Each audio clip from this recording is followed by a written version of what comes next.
a western guy can't be still, and a silent night is not for me. Roll back the rug so we can two-step round the Christmas tree. Roll back the rug so we can two-step round the Christmas tree. Oh, yeah.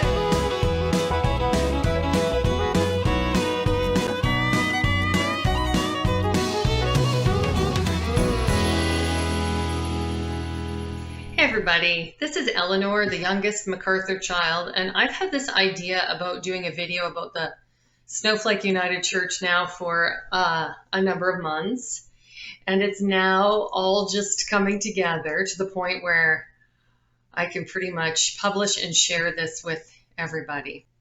I think this is a very good time of year to reflect about the United Church because we used to always go there every Christmas Eve for the Christmas Eve service. And I don't know about you, but I do think about that when Christmas rolls around.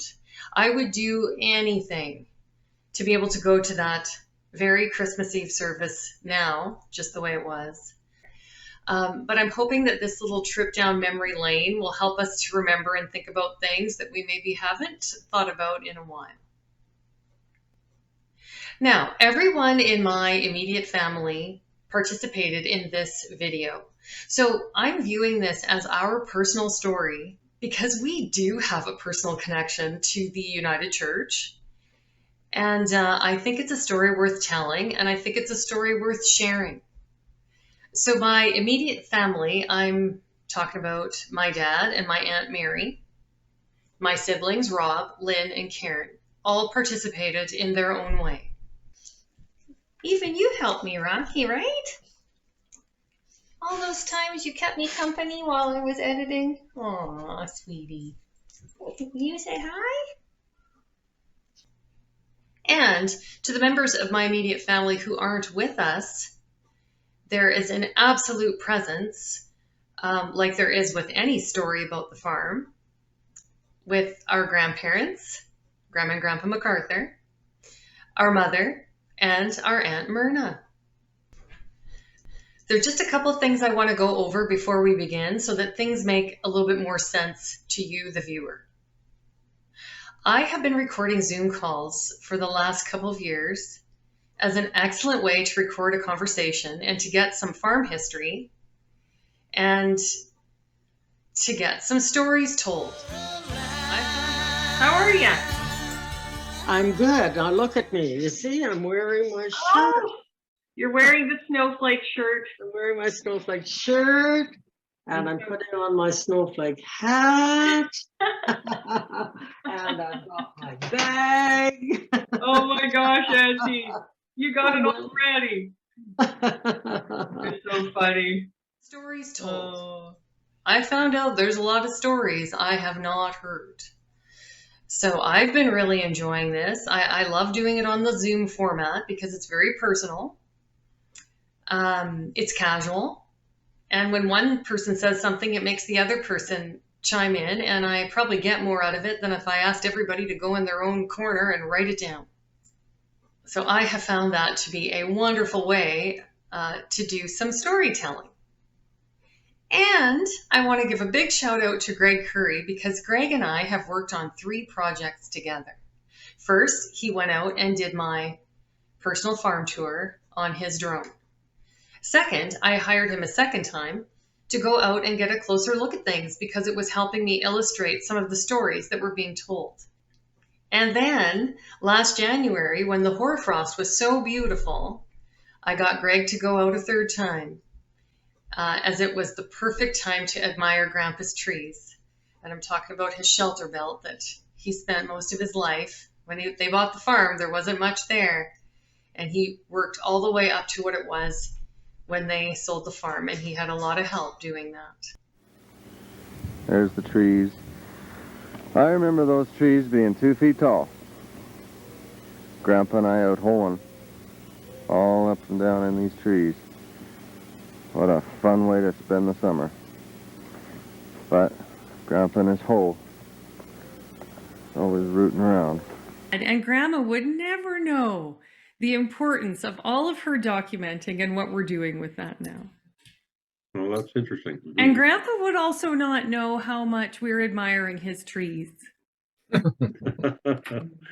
True. I kind Well, of we- like both of those things. I really do. We don't know what he knows. We hope he knows Yeah. something about it. Well, I just don't think that either one of them would expect that, but might No. be a pleasant surprise. So, Right. Mhm. I've said it before, it was some of the best money I've ever spent. And you can see how much I use that footage in this project. I don't want to give everything away in the introduction because there are a few surprises that are coming up. And lastly, because to honor the Christmas Eve service and how they used to do it was with the processional, so the senior choir would come in from the back of the church in their burgundy gowns singing. We all remember the song, Let There Be Peace on Earth. Beautiful song. They would come in from the back and go down the aisle and proceed up to the choir loft.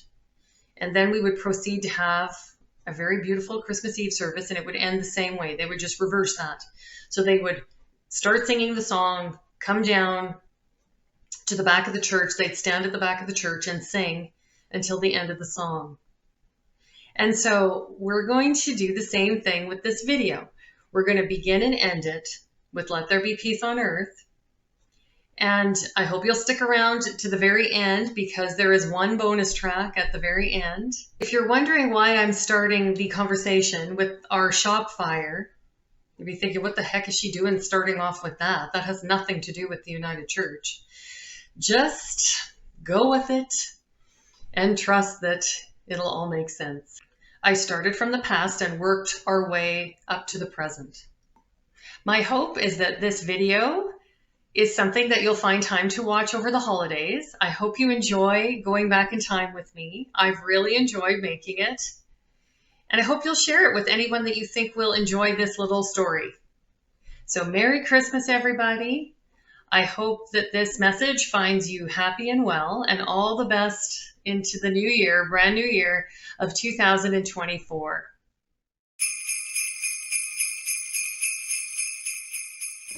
Happy holidays, everyone. Here is a timely song for you to enjoy. A song I heard a long time ago at a Christmas Eve service. It's called Let There Be Peace on Earth, and I'm thrilled Dad will be playing along with me. Thanks, Al, for your help.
The original shop burnt down on this site. I forget what year it was, but I know I was pretty young.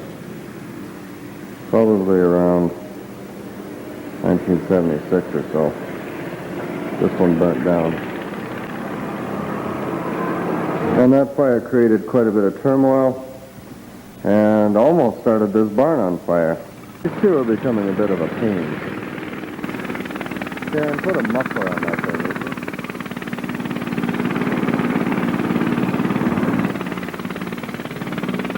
Yeah, gone.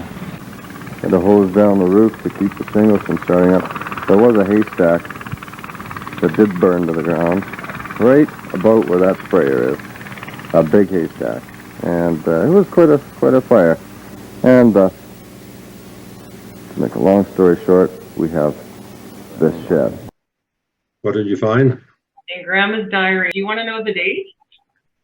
Mhm. Well, I'm Well, you're yes. talking about when the shop burnt, you mean? Yeah. Yeah, go ahead. Okay, so here's what it says. So March 17th, 1977, this is her diary entry. Nice day, 32 degrees at bedtime. The shop and contents and bale stack burned this morning. Both fire trucks came quickly. Went to UCW at Ellen Gertson's, 11 present and 1 visitor. To get the UCW meeting in there. Next day, men worked all day picking up from the fire. I'll bet you were. Bill Smith, Pete Newstetter, and Earl Booker helped. Bob played at Killarney, still playing for dances, and your shop just burned. Next day, Bob and Elgin worked all afternoon picking up in the shop. Everett and Eileen Smith came to spend the evening. Bob played at Treehorn. And so on. Lots of picking up and getting, and she mentions about getting the chicken coop cleaned up. So obviously looking for the new spot for the shop. Yeah, I guess that would be it. Yeah. There. So the rest of the story is yours. I was home and I witnessed some scary stuff and fire trucks and lots of stress. And I was pretty little, but yeah, go ahead and maybe talk about what that day was like.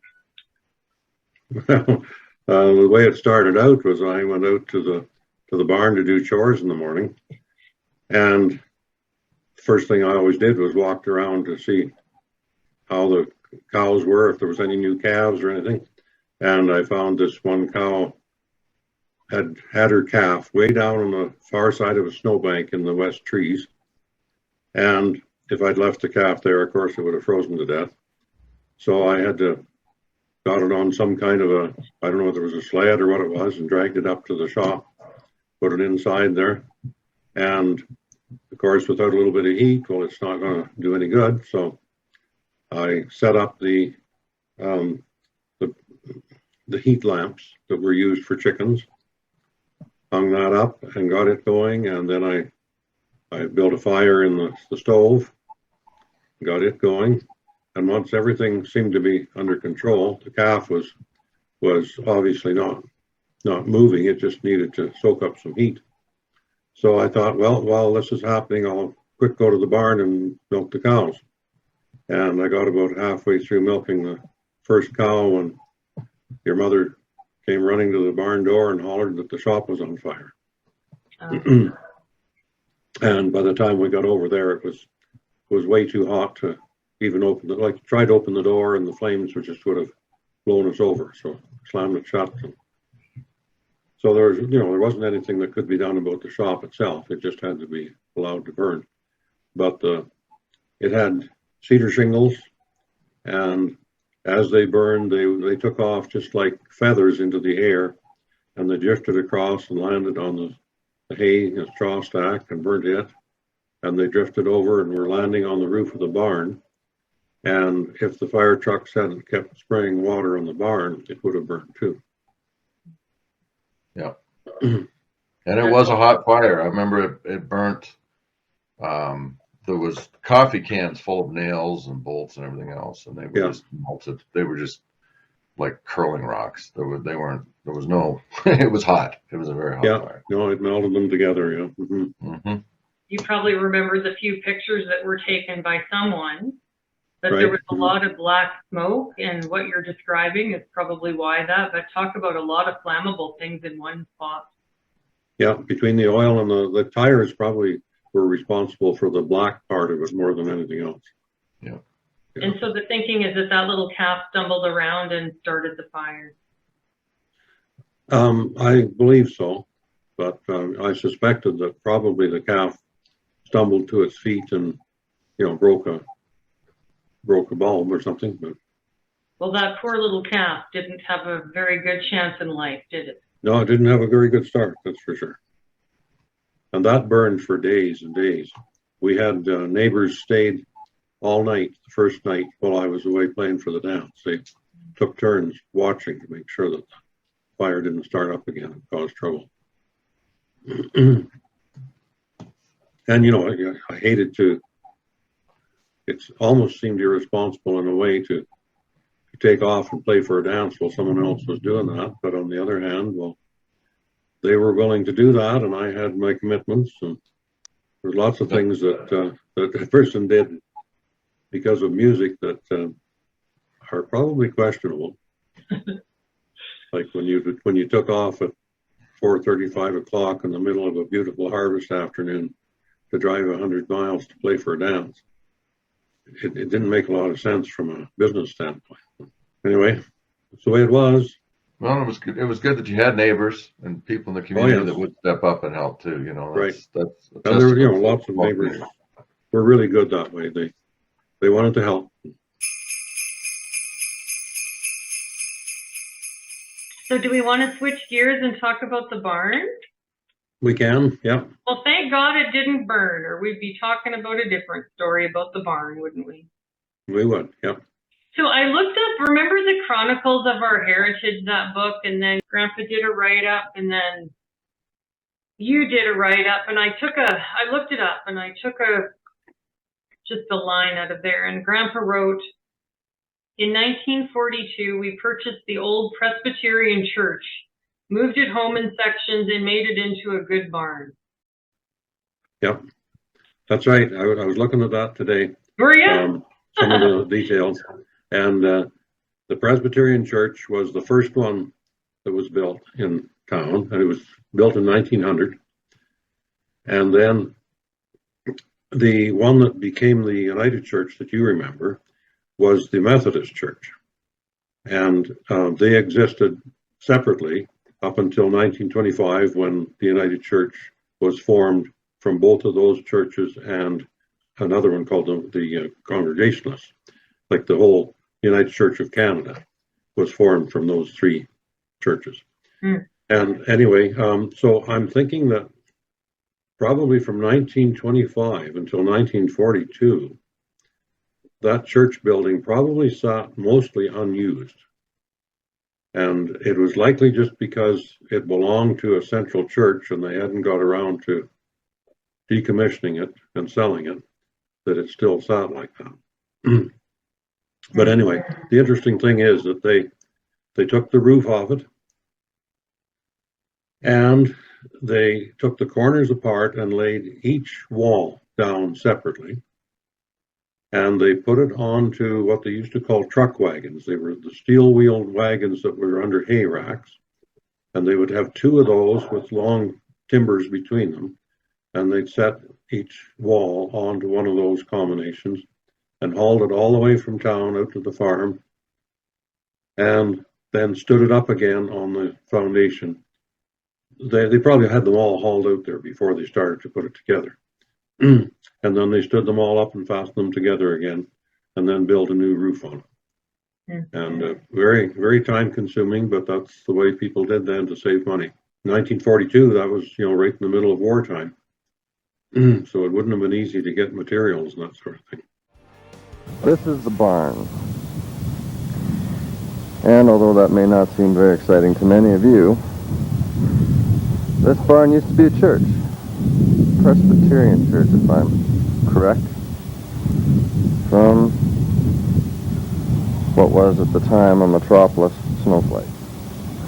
Grandpa and company pulled it down wall by wall, brought it home, put a different roof on it, I understand, but the walls are all original.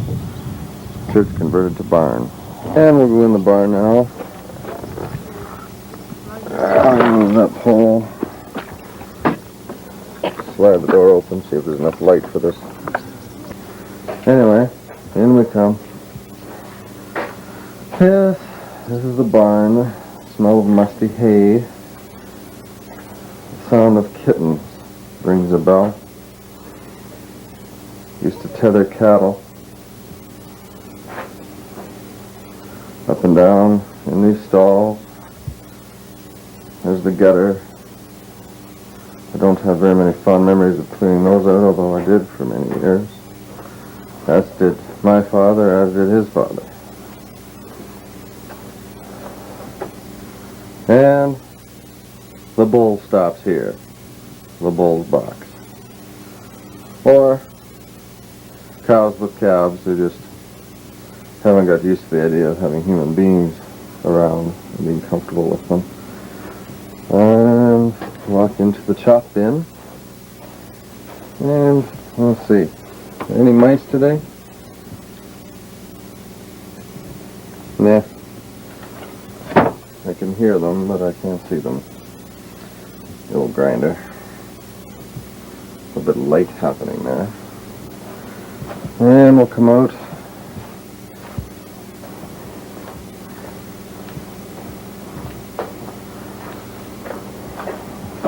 Little well.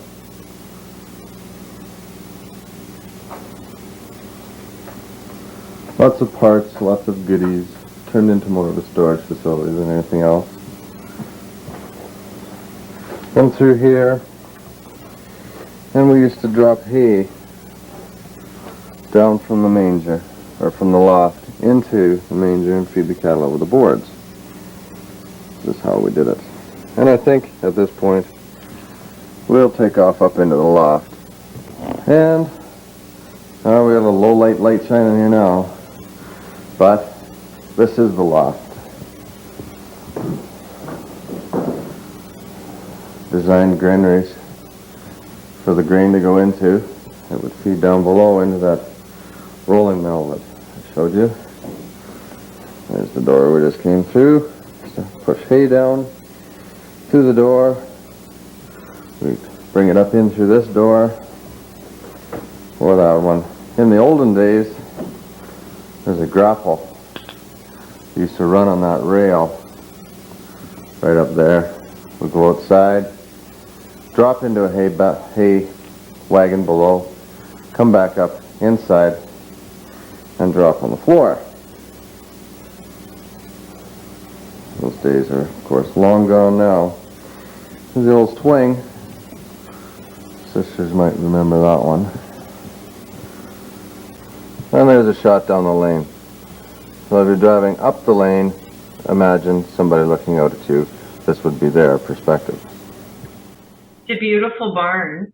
No, I watched the little video that Yeah. Curry took from inside there. Yeah. And I don't know whether you noticed or not, but some things have been dismantled in there. You might or not remember, Eleanor, but I had built storage bins up in there for grain to be used for cattle feed. Mm. And there was actually 3,000 bushels of storage up in there. And most of that has been dismantled, except for the original 2 little bins that your grandpa built to put grain down to the old crusher. But So he was right about guessing that it was milled. Mm-hmm. yeah.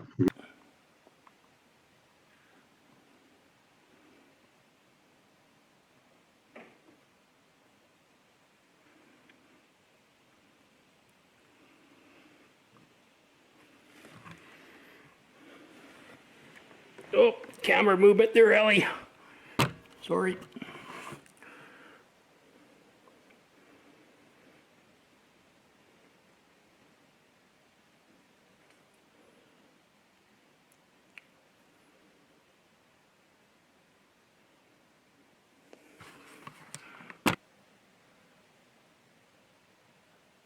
This was a pretty elaborate setup back in the day. It looks like grain storage bins going to hoppers in the bottom part of the barn, where either a mix mill or some sort of crusher would have been used, I'm guessing.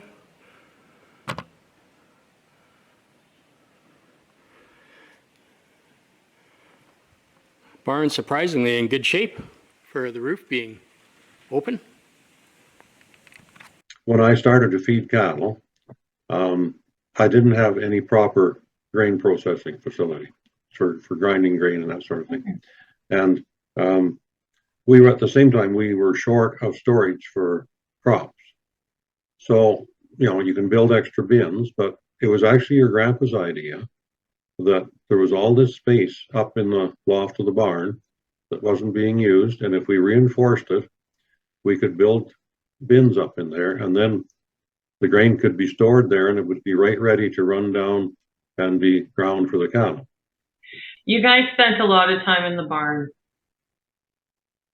Well, yeah. You guys yeah, there was a- greeted the day by opening the barn and pushing the light up. So tell me what that was like. It'll Yeah, wake that you was- up when you open that door. You Yeah. have all the fragrances of nature that whack you right in the face. as soon as that You door never knew what opens. you were going to find. There could be a calf half born, or maybe laying in the dirt in the bottom, and Mhm. Yep. yeah, any number of things could happen. So what would be the first thing you'd have to do for your chores? When you first open up the barn door, and it wasn't a barn door that swung open, it was on a rail track system. So you would open the barn door, you would hit the stick which went across down to the light switch, and then you would get onto the 44 tractor, which had been sitting in the barn nice and warm, especially in the winter, and you would back that out and leave it running, but back it out of the barn and leave it running, and then go back inside. Now, by this time, all the cows are awake. They've all stood up, and of course, the first thing that they do, they don't wait to go outside. The first thing they do is they drop about 10 pounds right there for you, the first gift in the morning, and then Yep. you have to push the cows to the side, go up between them, untether them, which was a T-lock neck system, and then they would back out and just as a force of habit, they would head outside as they should. And then you would bring the tractor in and you would start loading up all the gifts that had been left for you overnight. And that was how most mornings started. There were some deviations from that based on whether it was calving season or breeding season, because the barn was where a lot of the breeding took place as well, especially the artificial insemination. And so there was all kinds of basic birds and bees learning experiences that were going on in the barn at any given time. Well, and Okay, so cattle is like a huge tie you down. You got to do chores morning and night, right?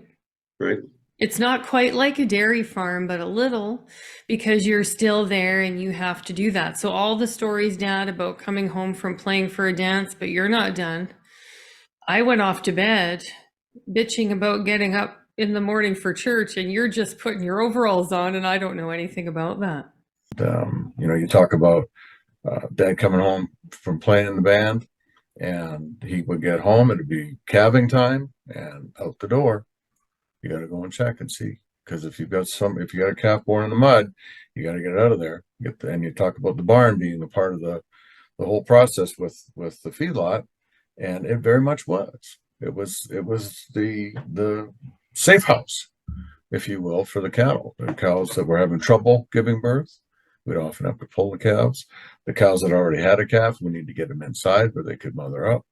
And so, the barn was a big part of the whole feedlot operation, and the feedlot was a part of everything that was going on in the barn. So it was reciprocal. I remember, for example, Christmas. We would go out, and first thing in the morning, we'd get up and see what Santa got us, and then out to the barn and do the chores and get everything done, and come back in and have breakfast and open up some more presents, get in the car, drive to Winnipeg, another big meal, more gifts, and then get back in the car and drive all the way. And it didn't matter about the weather. You had to get back because there was cattle that needed to be tended to. And if there was an absolute emergency, maybe we would have been able to get a hold of Buff or somebody to come over and give a hand. But for the most part, it was a twice daily thing at the very least, especially in the winter, to take care of them. And so for me, it developed a sense of work ethic and a work ethic in adverse conditions, because it wasn't always, there's nothing glamorous. There's nothing glamorous about it. You know, it's not a, You couldn't open the door and say, it's snowing, I'm not going to go out today. yeah, well, really, really. Oh, that And brings- then there was a lot of those times on the weekend too, where I had to get the chores done in time to get to church because I had commitments there too. Sang in the choir and I was a superintendent of Sunday school.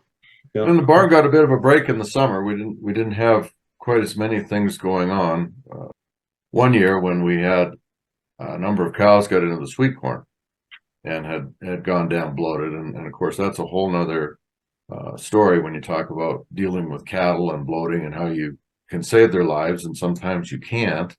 I remember there was a bunch of them went down, but if I remember right, we processed 6 of them in the barn that day. Yeah, I And think so. Literally phoned up the relatives. Everybody there was a booker that had a kid was over there, and it was just a very rapid process of taking care of those animals and trying to salvage that meat. So I already know I wouldn't have been able to at all handle that. What you're just saying, I would have wanted to save every animal. I wouldn't have liked anything that you just described you were doing. We wanted to save them all too, but we couldn't, so we had to accept that. I cried And then, over yeah. every cat, The other- every dog, every animal, every squirrel, every whatever. So I would have been no good out there. Fun fact, when Greg Curry was in the barn, he said that it was unbelievable how brand new the cement floor looked. Yeah, well, you know, it was probably, you know, done properly. It has crisscrosses in it. Crisscrosses, remember? Yeah, they did that with the fork tines. And that was so that the cattle wouldn't slip so easily on them. Ah, And what makes the concrete in a barn so good is that it is kept moist so much of the time. And when concrete is curing, that's a big part of the strength that comes from it, is keeping it moist for a long time. well, I was thinking there was a lot of cow manure drug across that cement. Oh, for sure, yeah. but yeah, no, it was the barn was very much the center of everything that was going on at the farm when the cattle operation was up and running. Yeah, yeah, it was long days in there for sure. It must have been pretty hard to get out of a warm bed knowing that you'd have to go out in winter. Well, it's not hard if you never get in it. So did you think when you were out there having a rough time, or you're into a birthing cow up to your shoulder with the glove, did you ever feel guilty for swearing out there because you were in a church? I never really put that in place, no. No, there was a few words got away there that probably shouldn't have. Yeah. So, Auntie, I wanted to tell you that I've talked at length with Dad and my brother Rob about the barn and their experience. So I'm asking you to go back in time a little bit here, if you don't mind. So when you recorded that little snippet for Dad's birthday, and you said, "You were my playmate. As soon as your legs would carry you, you were my playmate." And then you said, "We played in the barn. We jumped in the hay. We played with the kittens." And it So sure enough, it was a week later when Mom came home and brought you with her, a very good baby boy, and soon to be my playmate. As soon as your legs would carry you, you were my playmate. We played with the kittens.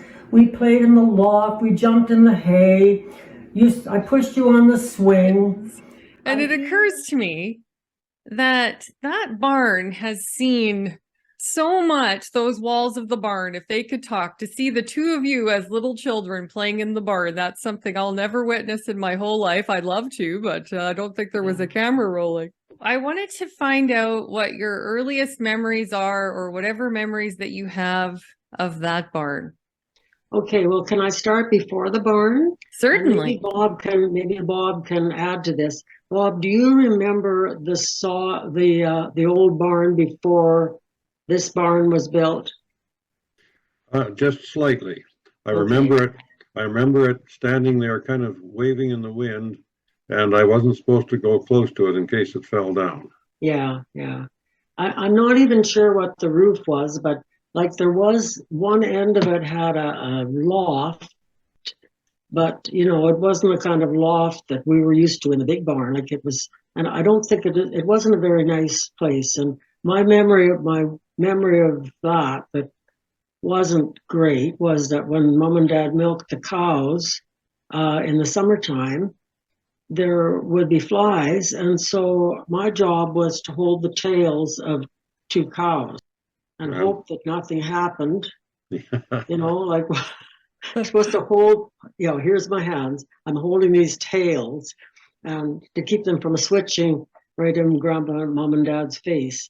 So anyway, it was a big deal when we got that new barn because it had a cement floor. We didn't have rats then, as far as I know, unless Bob can correct me on that. But like in those old barns that didn't have proper foundations, rats were always a problem, right? Right. So I don't know if it did mention that, you know, what they used for building material for the barn besides cement, you know, like they bought that church in Snowflake, the Presbyterian church, and tore it down in parts. And They actually moved it as much without tearing it apart. Yeah. That's right. Took the roof off, and then they laid the sidewalls down and rolled them on old truck Okay. wagons, they called them, yeah, and then stood them up again. But they had to build a new roof. Yeah. yeah. But you know, like the thing is, they never thought about hiring a contractor. No. You know, they didn't do that. The community guys came together, like they knew how to do stuff. Mhm. Ed Finley and Dad and Uncle Ken, they knew how to do things. Cement was probably done there, wheelbarrows full, Bob, do you think? Oh, yes, it was there would be they called it a cementing bee, which Yeah. was before they knew that it was actually called concrete. But anyway, yeah, there'd be a mixer, which would be driven by a gasoline engine, just a small Right. mixer. They would somehow they would get gravel trucked in, I guess, and dumped. And so there'd be gravel and sand and then bags of cement. Right. And the water, of course, didn't come from a garden hose. It had to be hauled as well I know. from the well, put in by pailful. Yeah.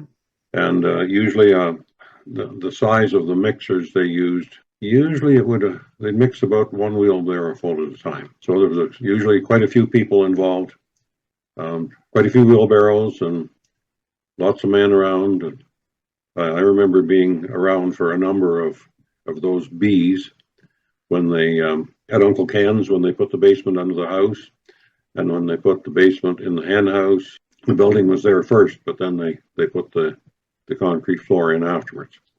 And I remember, you know, water fights and all that sort of thing. You know, like Landon Booker and Wilbur Booker were all just kind of just at the end of their teen years, sort of, and lots of So that playful- would have been after the war, was it? after the war, yeah. Yeah, I guess. So that would be 46 or 47 probably. 40, yeah, in around there, Like, 48 maybe. Bob, you seem to have a memory of some of those things that I just sort of don't. Well, you probably Maybe I you- wasn't as interested. I'd be interested from a distance, but I'm sure they didn't involve. Mostly, I was probably supposed to be. there would be times when you were in school and I wasn't in school yet when I Well, was that's true. around those things. Mhm. That's true. And so but you know, getting back to, you know, playing in the barn, well, in the spring of the year, there was always cats having kittens and hiding them into the corners of the hay. So we would be up there looking for kittens. Whenever cousins would come to visit in the summer, that was one of the things to do, was to go up in the hay loft and jump off the platform, climb the ladder, jump off the platform into the deep hay. Well, I was hoping you got a chance to play in there, Dad, for 5 minutes of your life, because you certainly worked a lot in the barn for many years. That video that Greg took of the barn, Yeah. somewhat recently, Yeah. it let a person see things that weren't seeable for quite a while. Mhm. After I built all those bins up in the barn, you couldn't see the platform up there that was used to service the rope and pulley system. But after they tore those bins down, then you could see it again in his video. Mhm. And so there was a ladder up the west wall, and then there was a platform up near the roof. And when you needed to repair the car that pulled the hay in, you pulled it back there and worked on it from that level. It was before I bought the elevator. I was short of storage. Yeah. And so it was actually Grandpa's idea to put bins up there, because they already there was a floor there and there was a roof, and all we had to do was put up the Yeah. walls, and Mhm. it gave us extra storage. Mhm. See, that stuff I don't know anything about because, you know, Yeah. like I left the country and Right. here you go. Well, and I don't either, so I'm learning a lot. And I wasn't a good student and I wasn't good or caring about history, but I quite enjoy this history. This is relatable to me. So, Mm. so I'm a better student now than I was before.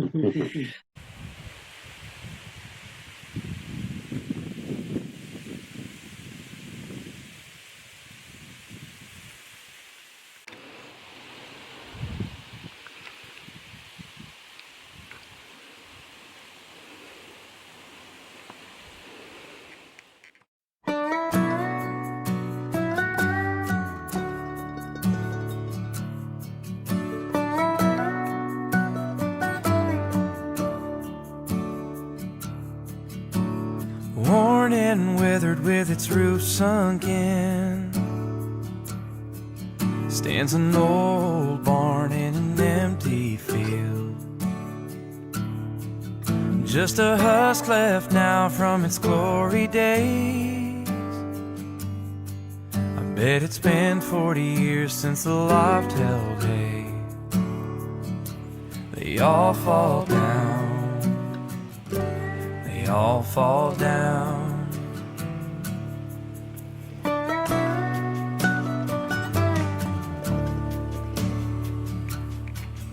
When I close my eyes, I can resurrect every broken board, every chip of pain. Touch the walls of a simpler time, when the barnyard was the center of life. They all fall down. They all fall down. There are memories there that strain to be heard as the rooster crows. The new world turns, crying out from the landscapes as we pass. Walls, rafters, and rusted nails, held strong through joy and hardship there. Though my heart grows heavy, I realize the barn had served its purpose in life. They all fall down. They all fall down. They all fall down. They all fall down. Worn and withered with its roof sunk in, stands an old barn in an empty field.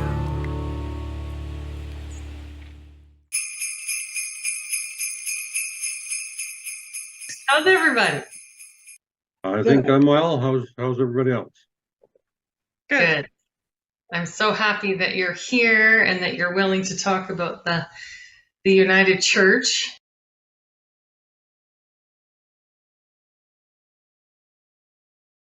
And I have to correct something, Bob, that it isn't correct, but it's just an adding.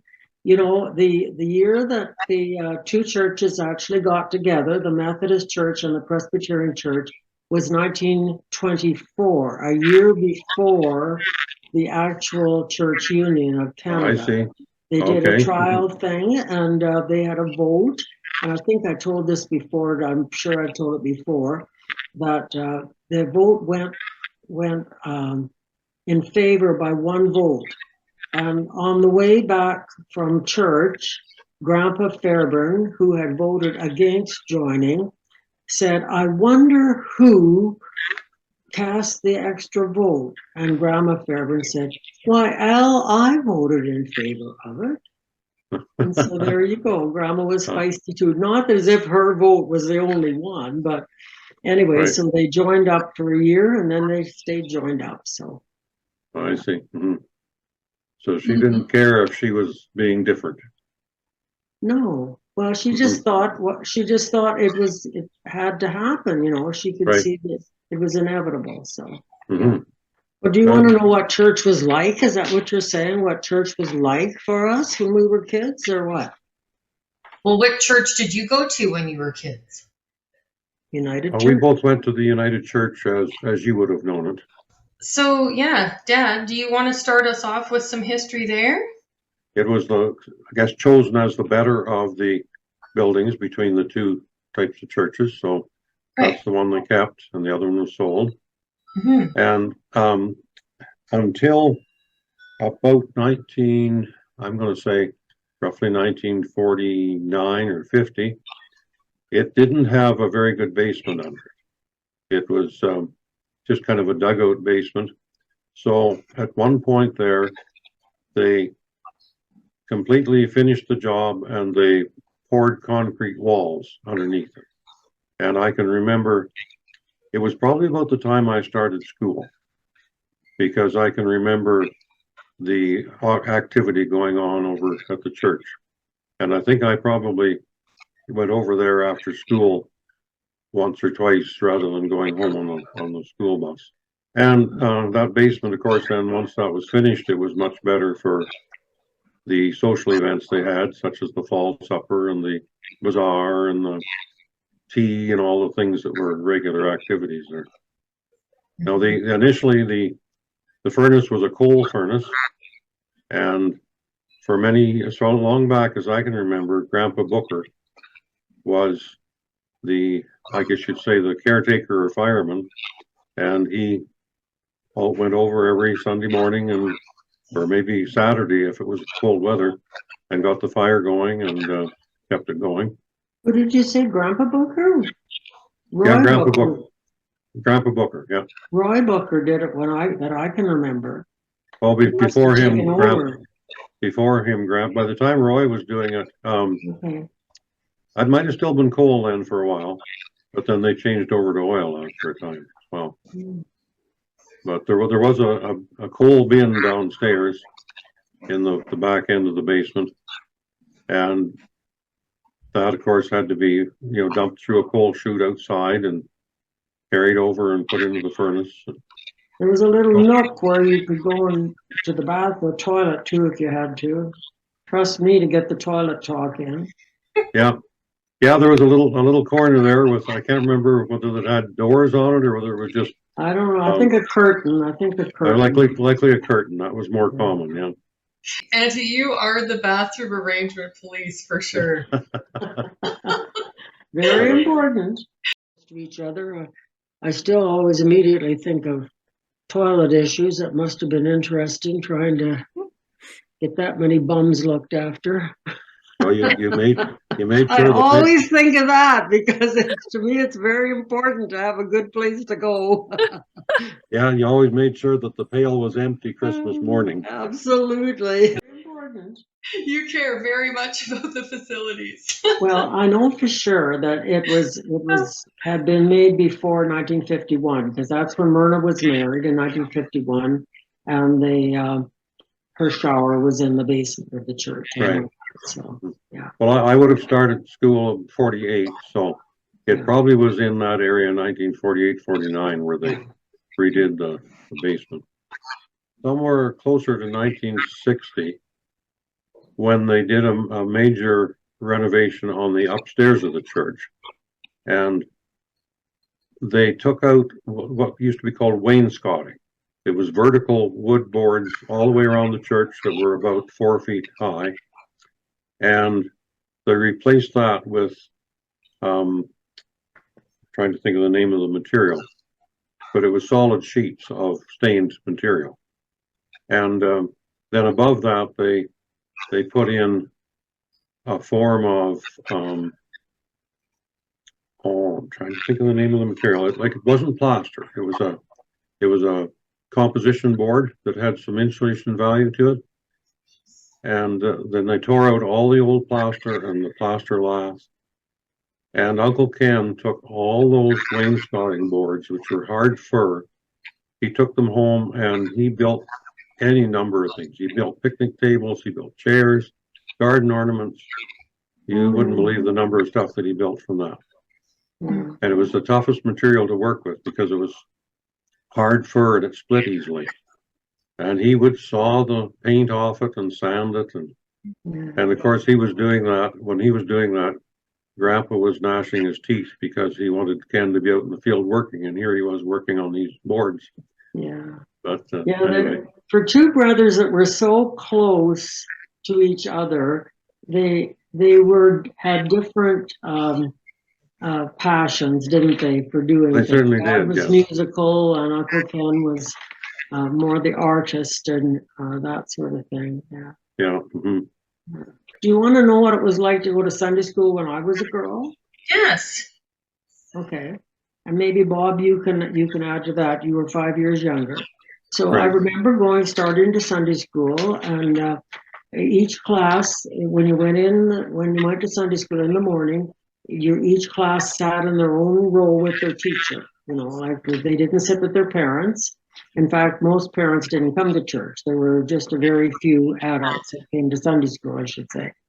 And then when we had our little penny and collection tied in the corner of our handkerchief, and we went to our classes. First of all, Grandpa Booker was at the front. He was the superintendent. And we went through the little ritual, just like a mini church service. And then we went off to our classes, and then we came back together again afterwards. Bob, is that pretty well what it was like what you remember as a small child?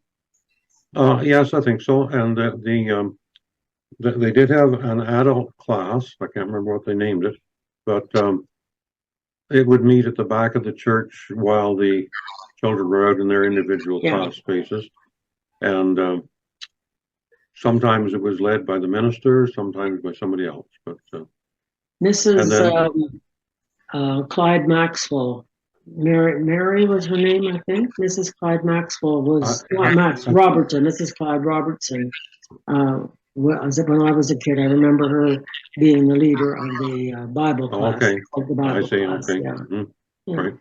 Yes, and it's possible Ethel Hedrick might have been for a time. I'm not sure. And in the good weather, so like there was a shortage of spaces to have all the different classes, because we would have probably at least 6 classes for the younger people. Yeah. There was, what did they call it? Cradle roll, and then primary, junior 1, junior 2, junior 3, intermediate 1, intermediate 2. And so they divide the basement up with wires and blankets hanging that they pulled across. And in good weather, we would go out and some of them would be in cars. We'd sit outside in the car for the class. We were never, when I was little, we were into the annex, is where we got to the annex. Right. Side. The annex in the basement, yeah. Mm-hmm. And then when you got to be maybe 12 years old or so, you got to be in the choir, and it was led by Mrs. Hedrick. And she also was our teacher, quite strict. And we were supposed to know some of the answers, and we didn't always know the answers. And singing was not my strength, but anyway, we had some pretty hard anthems we had to learn to sing. So anyway, that was Sunday school. And in the wintertime, because church was in the evening and Sunday school in the morning, in the winter, they put the two together, and we had church and Sunday school in the afternoon to save coal or oil, whichever. Yes, and we have to remember at that time that Snowflake was not just a 1-point charge, it was a 4-point charge. So Snowflake was at the center, and there were 4 other points the minister had to cover. So what they would do is the outside 4 places would have alternating Sundays. So the minister would have 3 sermons to preach each Sunday. He'd go to, one place early, and then Snowflake in the middle, and then go to the other place later. And then the next Sunday, he'd do the other 2 outside points along with Snowflake. So Purvis, Mackenzie, Mowbray, and Windigates. Yeah. Windigates was a long drive. Wow. Auntie, you were married in the church. Yes, on a very hot day in July, the end of July, yeah. Yeah. And so And our dinner, our supper was held downstairs. So the place was nice enough to have that. And I presume the ladies, probably the women's auxiliary, probably served with the supper. I don't know for sure. I had other things on my mind. There used to be 2 ladies groups. There was Ladies Aid and now I'm going to say United Church Women, but there was what was the name of the other group? WMS, the Women's WMS, Missionary that's right. Society. Yeah. Right. And then, Auntie, I only recently learned about the very unique wedding anniversary present that you got for you and Gordon's 50th anniversary. Yeah, a lovely pencil drawing of the church. Yeah. So it's hanging So in what was the story behind that? Somebody came up with the idea of wouldn't it be nice to have a picture of the church, and Rochelle and Corey happen to have a friend at Church Bridge that does lovely pencil drawings, so they found out where they could get a picture of the church, which was in one of those history books, and she made a sketch, and yeah, so that's nice. Mm-hmm. I believe, Eleanor, one of your questions was about the smaller building. Yeah, I believe that if I got the story right, it was Rochelle who was looking for a picture so that Corey's friend there could do the pencil drawing off of it. Mm-hmm. So did they not contact you, Dad, and you provided the picture from the book, The Echoes of the Past, that shows that, but it also shows that smaller building that I wanted to ask you about. So do I have that right so far? I believe so. Yes, I'm quite sure I was involved in getting the picture for them to work from. Yeah. And the smaller building, it probably had different names. Some people called it a manse. Some people called it, I don't think in the United Church they didn't call it a rectory. Parsonage. Parsonage was the other one, yes. And the reason for that is that the minister of some churches was called a parson. And so the place that he lived was called the parsonage. And the church owned the building and provided that as part of the agreement with the minister to for his sort of like part of his salary, a place for him to live. Kind of like the teacherage. Sort of, yes. Yeah. Yeah, I did never know there was something like that for the church. Well, it got sold separate from the church. As I think when the minister no longer lived at Snowflake, when they lived in Laravere, then there was no need to have the parsonage, so to speak, there. So then it got sold off. Anyway, the big thing for me about church was the music was so important. The choir, like they met during the week and had a choir practice. Bob, you probably later on, it was part of that, but I'm thinking, I'm so much older, 5 years older. I'm thinking that I did know they met, and they every Sunday they had an anthem. Right. Mm-hmm. Yeah, and they were always dressed up. Eileen Smith was just dressed up so beautiful. And I'm going to jump ahead a little bit. So in October of 1997, Leanne Smith's wedding was the last thing that happened at the United Church before it was no more. I see. Mm-hmm. I was at that wedding, and that would have been the last time I was in the United Church. And I'm going to use a D word that I don't like. You probably know what I'm going to say. It was shortly after that the church was demolished, and I really do hate that word because I absolutely get visuals that come with that. But they did some things and salvaged some reusable parts in the church before that happened. And I think that's what we're going to talk about next. Okay, so let's pause here for just a moment because we're about to go from the past into the present. Wayne Motherall sent me a few pictures, and these two that I'm about to show you are pictures of the community getting ready for the auction sale, which was to happen in June of 1998. And he sent me a newspaper article that was in the Observer. I'm going to read the article and put it up so that you can follow along. Here goes. Closing Worship at Snowflake is the headline, by Elsie Brown and Landon Booker. For some in attendance at the closing worship service for Snowflake United Church on June 19, 1994, the occasion marked the closing of the building where they had worshipped all of their lives. It was a deeply emotional occasion for many who had witnessed the previous closure of other congregations within this multi-point charge. No one wanted to see it happen, but it was probably inevitable in view of the fact that the community had lost their other facilities such as railway, local businesses, and school. The church closure represented one more loss of regular social contact within the community, although the building will continue to be used for special events such as weddings and funerals during the next year. Among the sentiments shown this day were sadness, obviously, but also a deep sense of pride in what had happened here for so many years. This is especially apparent in the field of music. It was mentioned that the building was as much a concert hall as a church, and indeed this was very true.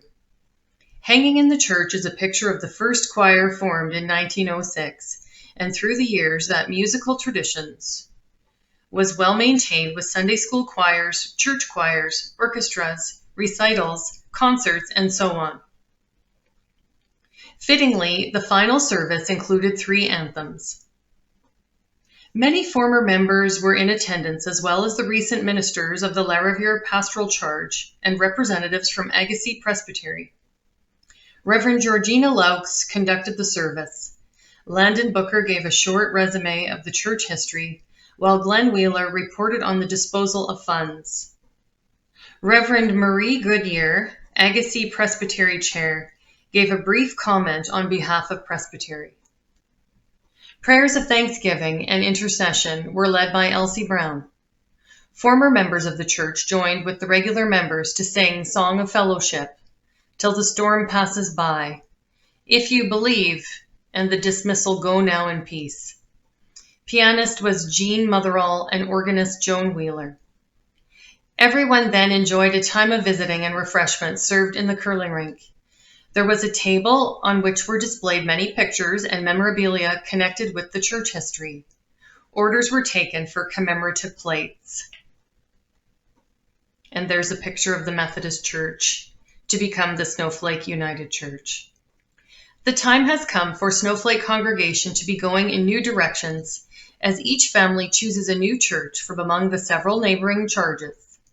Distances may complicate some people's involvement in their new congregations, but if we become involved in another church family, our enthusiasm for the spreading of the gospel will keep up. It can be an end or it can be a beginning, an opportunity to join a new congregation and help it survive, and maybe even become better. Let us opt for a beginning. That is an emotionally charged little article. And I don't know if it's because it was just so well written, or the contents, or both, but that was not my first attempt to get through that reading. That must have been a very difficult service to attend for those of you who were there. But I want to say it's difficult in a different way when you're not there, because sometimes that might have offered a way of closure and an opportunity to say goodbye. So thank you, Mr. Motherall. I really appreciated getting that article. It's an important part to the story and the history. I loved my favorite part was the end when there was this optimism about the future. And I want to say that going forward in this video is my favorite part, because now we get to feel inspiration and hope, and it proves that there's life after death. And just ironically enough, Willie Nelson just turned 90.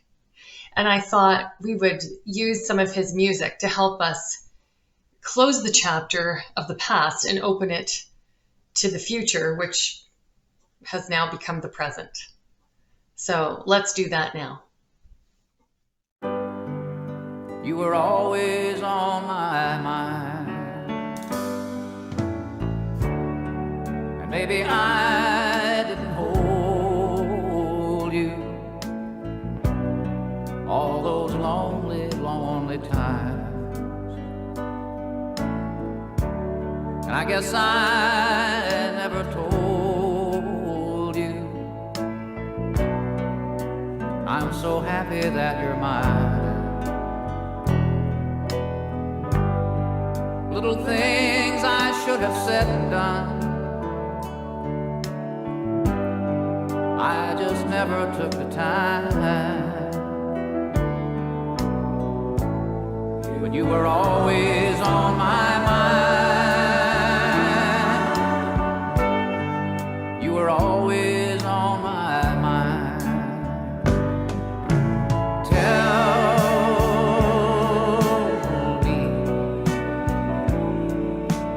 Tell me that your sweet love hasn't died. And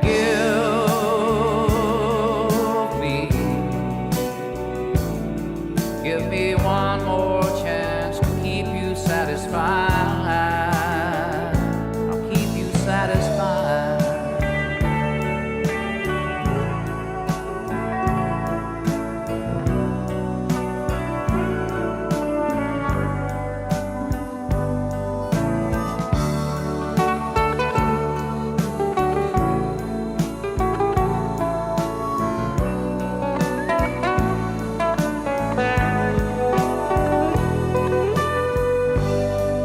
Little things I should have said and done,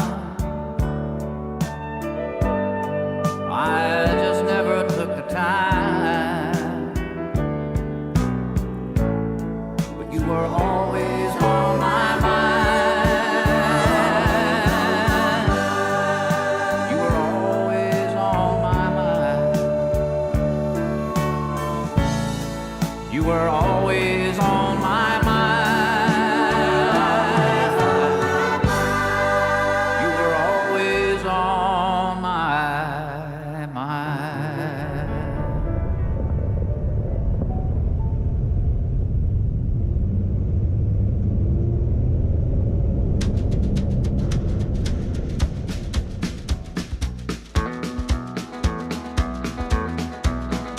On the road again. Just can't wait to get on the road again. The life I love is making music with my friends, and I can't wait to get on the road again. On the road again. Going places that I've never been, seeing things that I may never see again. I can't wait to get on the road again. On the road again. Like a band of gypsies, we go down the highway. We're the best of friends, insisting that the world keep turning our way. And our way is on the road again. I just can't wait to get on the road again. The life I love is making music with my friends, and I can't wait to get on the road again.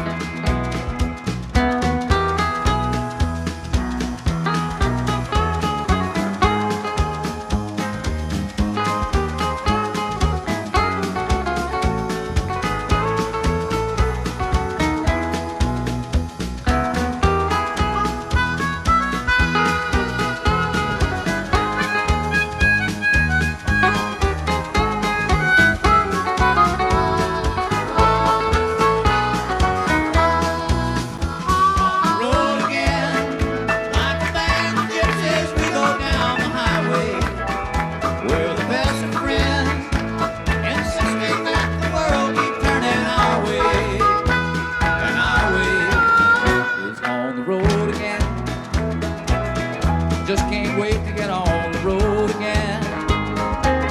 The life I love is making music with my friends, and I can't wait to get on the road again.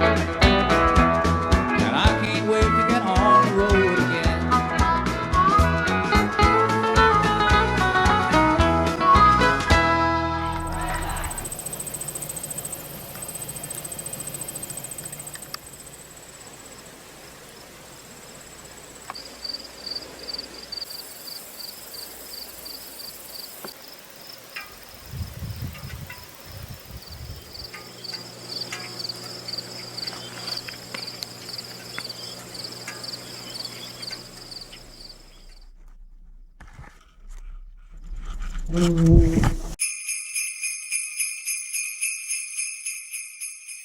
Karen, did you know that you were born to be a little field reporter?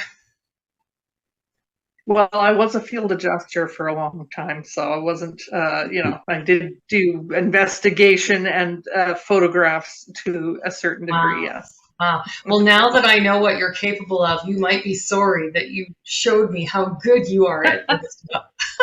Uh-oh. So, Karen, you ended up getting to go on a field trip to Wawanesa, and I'm going to ask you about that in a minute. But Auntie, I learned that you beat Karen to there because you and Gordon made a trip there. So what can you tell us about that? Well, we were heading back to Manitoba from having been at probably St. Claude, I would imagine. We'd likely made a circuit. And I realized we were not that far from Wawanesa. And I said I wanted to go. And Uncle Gordon said, oh, I just wanted to get home. There wasn't much point going there. We'd seen everything. It was at Snowflake. And I said, no. But once I put my foot down, I said, we're going and that's it. So away we went, and there was somebody there, and they let us in, and we had a good look at the pews and the windows. I was so impressed with how they did the windows and everything. And yeah, it was just made me feel good. And I used that. I used Snowflake as an example of how a community can move on and doesn't have to die.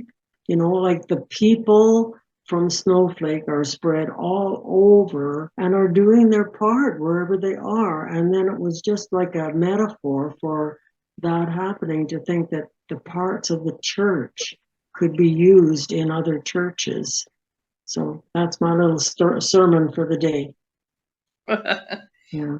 And Karen, I'm going to run all the video that you took, but I want to ask you something. I want to ask you, what did it feel like to be there and see those beautiful windows and pews in person? Well, it was a little bit weird. Like, I knew it was coming. I've been preparing this, I was kind of organizing this field trip for work, and so they arranged to have I asked if they could have the doors unlocked somehow, and they were more than happy to do that. So these two ladies were there kind of for us to be there for the day. But anyway, when I went in there, I had already kind of known that they were going to be there, and I know we saw some pictures that Aunt Mary had sent before, so I kind of knew that they were split up and everything. But it was definitely quite something to see them in person. It was kind of nostalgic, a little bit, got a little overwhelmed a little bit. And actually, when I looked at the pews, like, when you're a kid, you don't really see things for what they are, right? Like, it's just kind of, you take it for granted. So, so when I went in there, I was like, oh, right, look at the pews. Like, they look so nice. Like, that had such nice, like, carving in the side. And I kind of forgot about that. And then when I was videotaping, I saw a plaque, which I thought was going to say, like, memorial for somebody, maybe from Wawanesa. But it actually said, thanks to the Snowflake United Church, or this is a gift from whatever it said exactly. But I do know that a few people that I met that day, when I mentioned that I was the one that was from Snowflake, they said, oh, right, you wanted to see the church. And they said that we were so grateful to get those windows and pews because it was a gift. We didn't have to pay for it. It was just, we had to drive down and pick it up. But it was a gift. Otherwise, that's all we had to do. So they were very appreciative. So I got a little, little verklempt there, but it was really nice. Yeah. And the thing about those pews is that they were nicer pews. They're curved to fit the building rather than being perfectly straight, which in a lot of places the pews are just straight. So Right. They're actually, believe it or not, a little more comfortable than some. So. And like anything, you wish you pay attention to things more when you were younger, because they're beautiful windows. And we have just a few pictures that Dad or somebody took, like 4 slides of the inside of the church when this was all in Snowflake. And there's a picture of the windows all together in one great big piece. And they are really beautiful. And you do take things for granted a little bit when you just think they're normal and you see them all the time. But it's nice when you can stop and smell the roses once in a while and appreciate really how beautiful they are. And they really appreciated them there too in Wawanesa. So that was really nice to know that it wasn't taken for granted by them either. So that's kind of nice, Yeah, right? exactly. That's a great story. September 19th, 2023, I'm at Wawanesa, Manitoba, the Wawanesa United Church, where the Snowflake United Church stained glass windows and pews have been used when they built this church. What year was the church built? Oh, Alma, help me. 1998. Oh, okay. When was the church built? 96. 96. Okay. All right. So these are the pews and the stained glass. So now these plaques that are on the pews, are they from, like, did you guys put them on? Yes. Okay. Yes. I'm sure I've got my glasses. A gift from,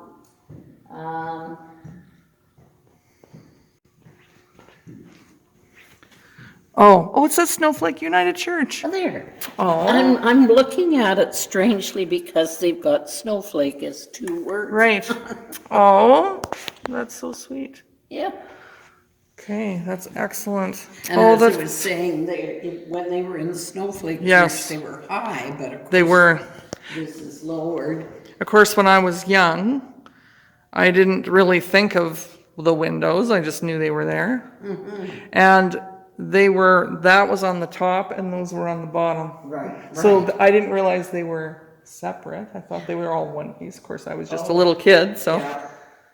And so Beautiful they church. took those and put them all over there. Right. But they're beautiful. Yeah, aren't they? The pews are beautiful. Okay. I'm just going to interrupt here for a minute because since we recorded the Zoom call, as part of the pictures from Wayne Motherall, he included these two. So this is the group of people who attended the dedication service at Wawanesa for the stained glass and the pews. And I think you'll recognize a lot of these faces. Back row, left to right, starting with Glenn Wheeler, Jean Gardner, who's Joan's sister, Judy Booker, Jean Motherall, Vivian Weeks, Elaine Smith, Wayne Motherall, and Landon Booker. And in the front row, starting at the left, Hazel Taylor, that's our dear sweet Aunt Hazel, Eileen and Everett Smith, and Joan Wheeler. What a good feeling that must have been to see the new home for the stained glass and the pews at Wawanesa. So through this story is how I found out, through emails going back and forth, is that I didn't know that Uncle Ken and Grandpa had a hand in making that. Well, not just had a hand, made that cross. Right. Mhm.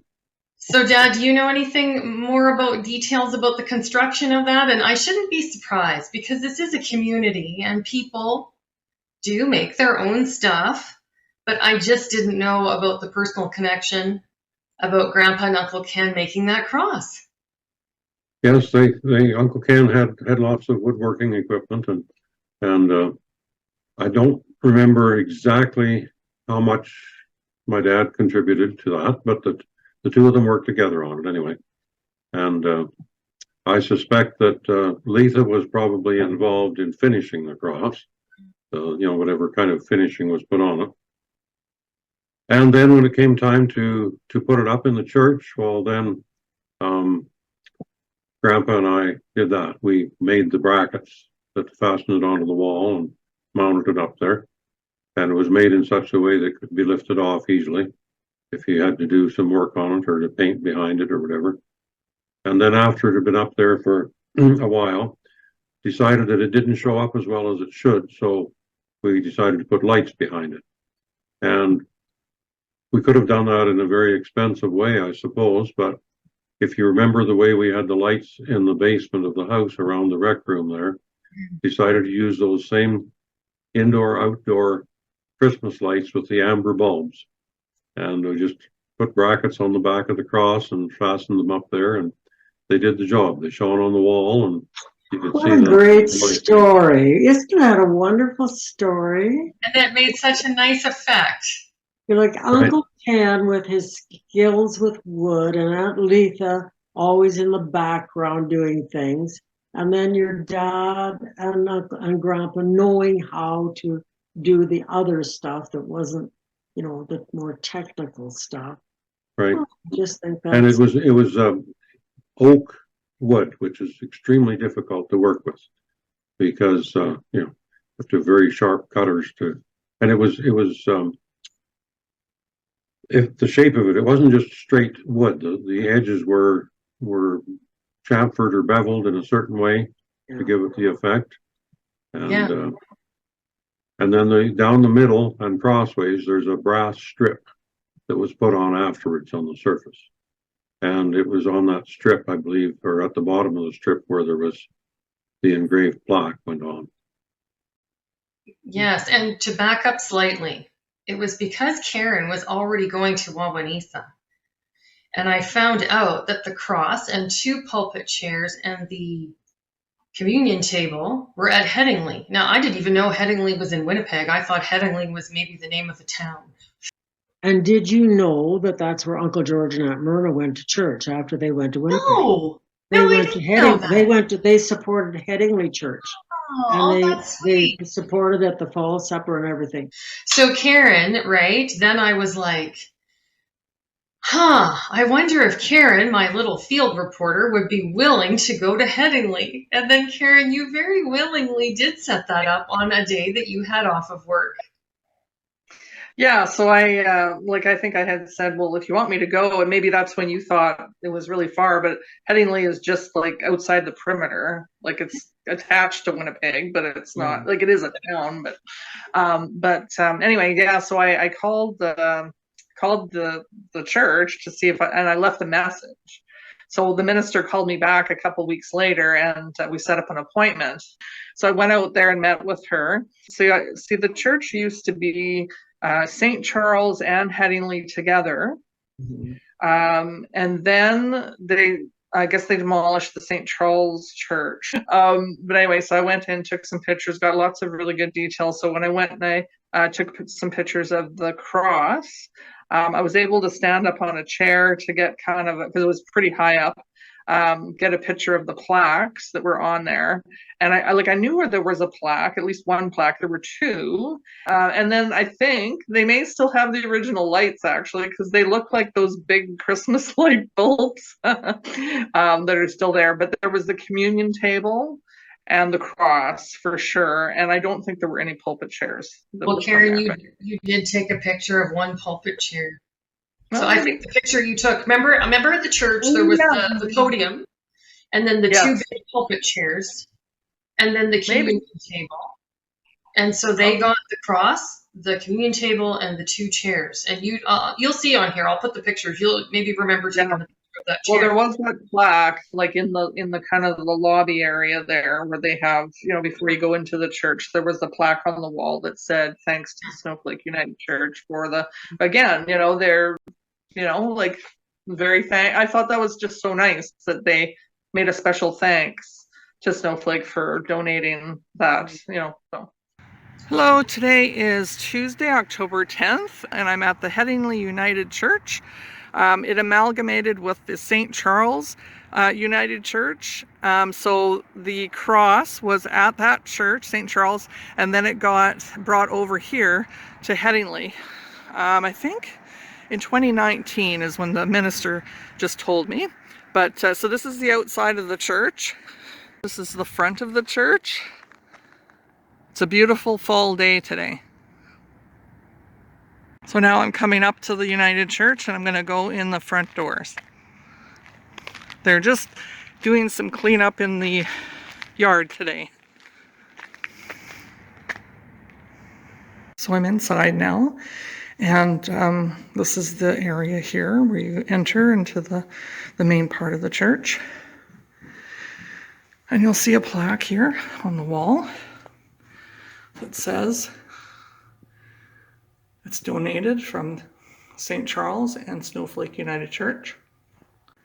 As you walk into the church, it's a beautiful church with all the nice woodwork here. And you'll see the cross at the very end. So here's the cross, all lit.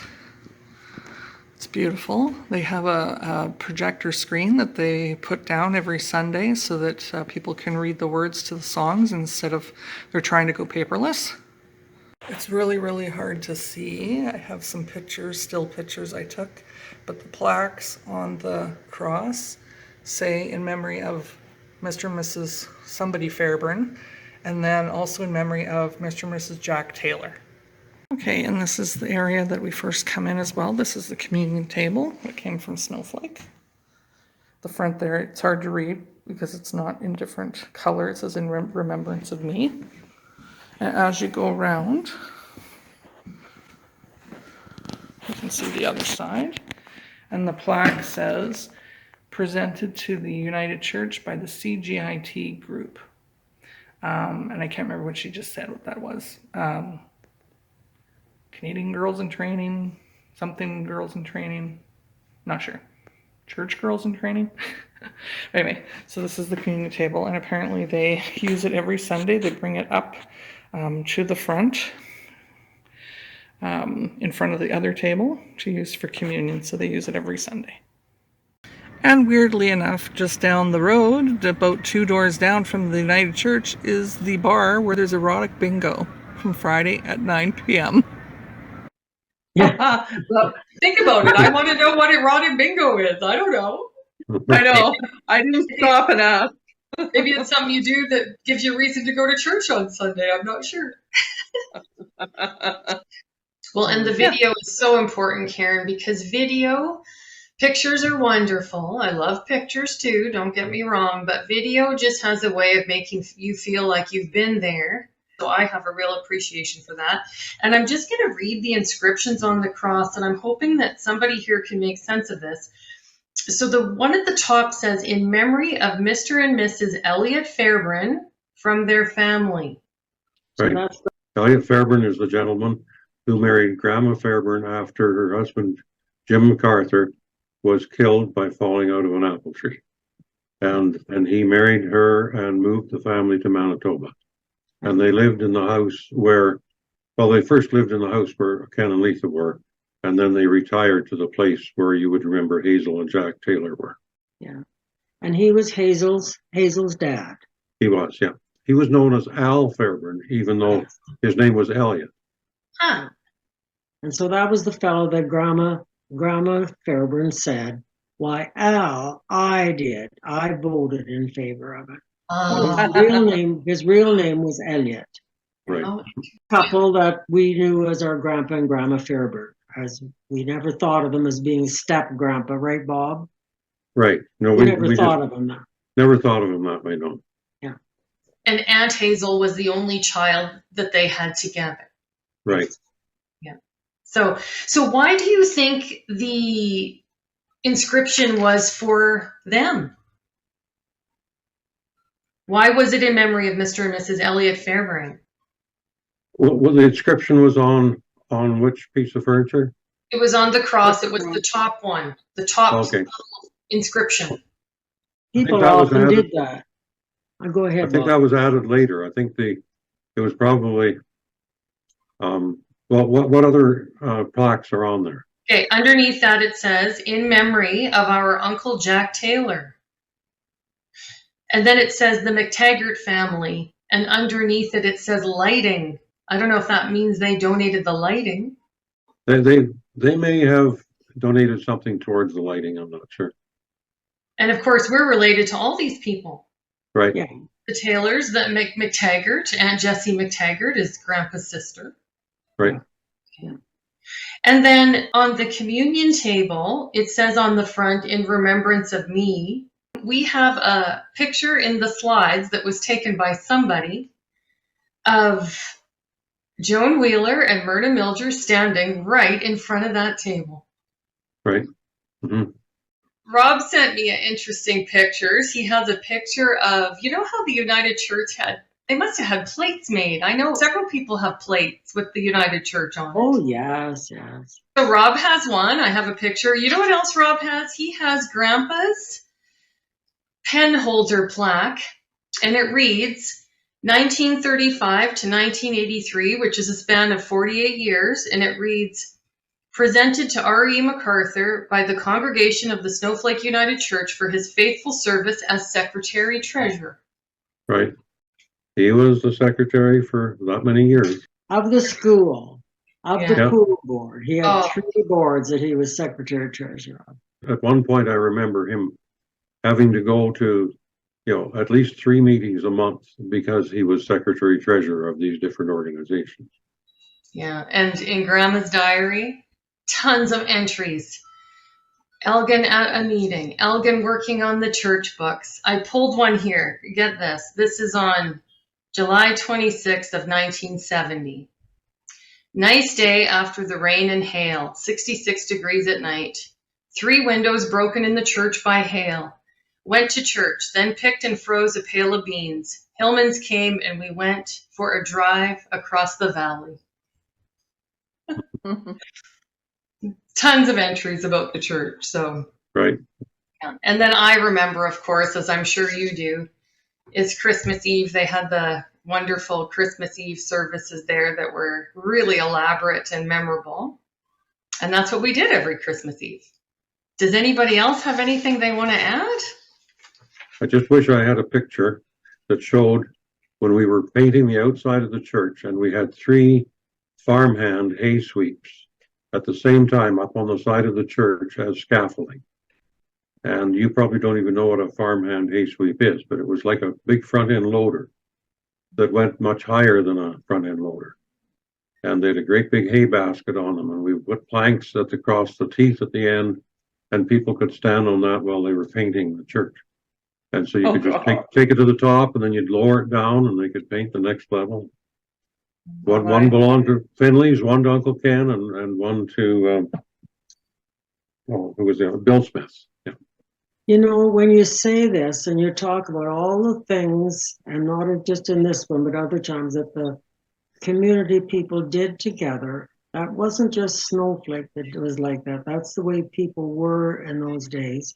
And Right. people took ownership for that's if you take ownership for something, you're more apt to support it and to think it's important in your life. And maybe that's the reason, life has changed, and we bemoan the fact that, there's not many people come to church, or not many people do this or do that. And it's just, unless you take ownership for something, it's Right.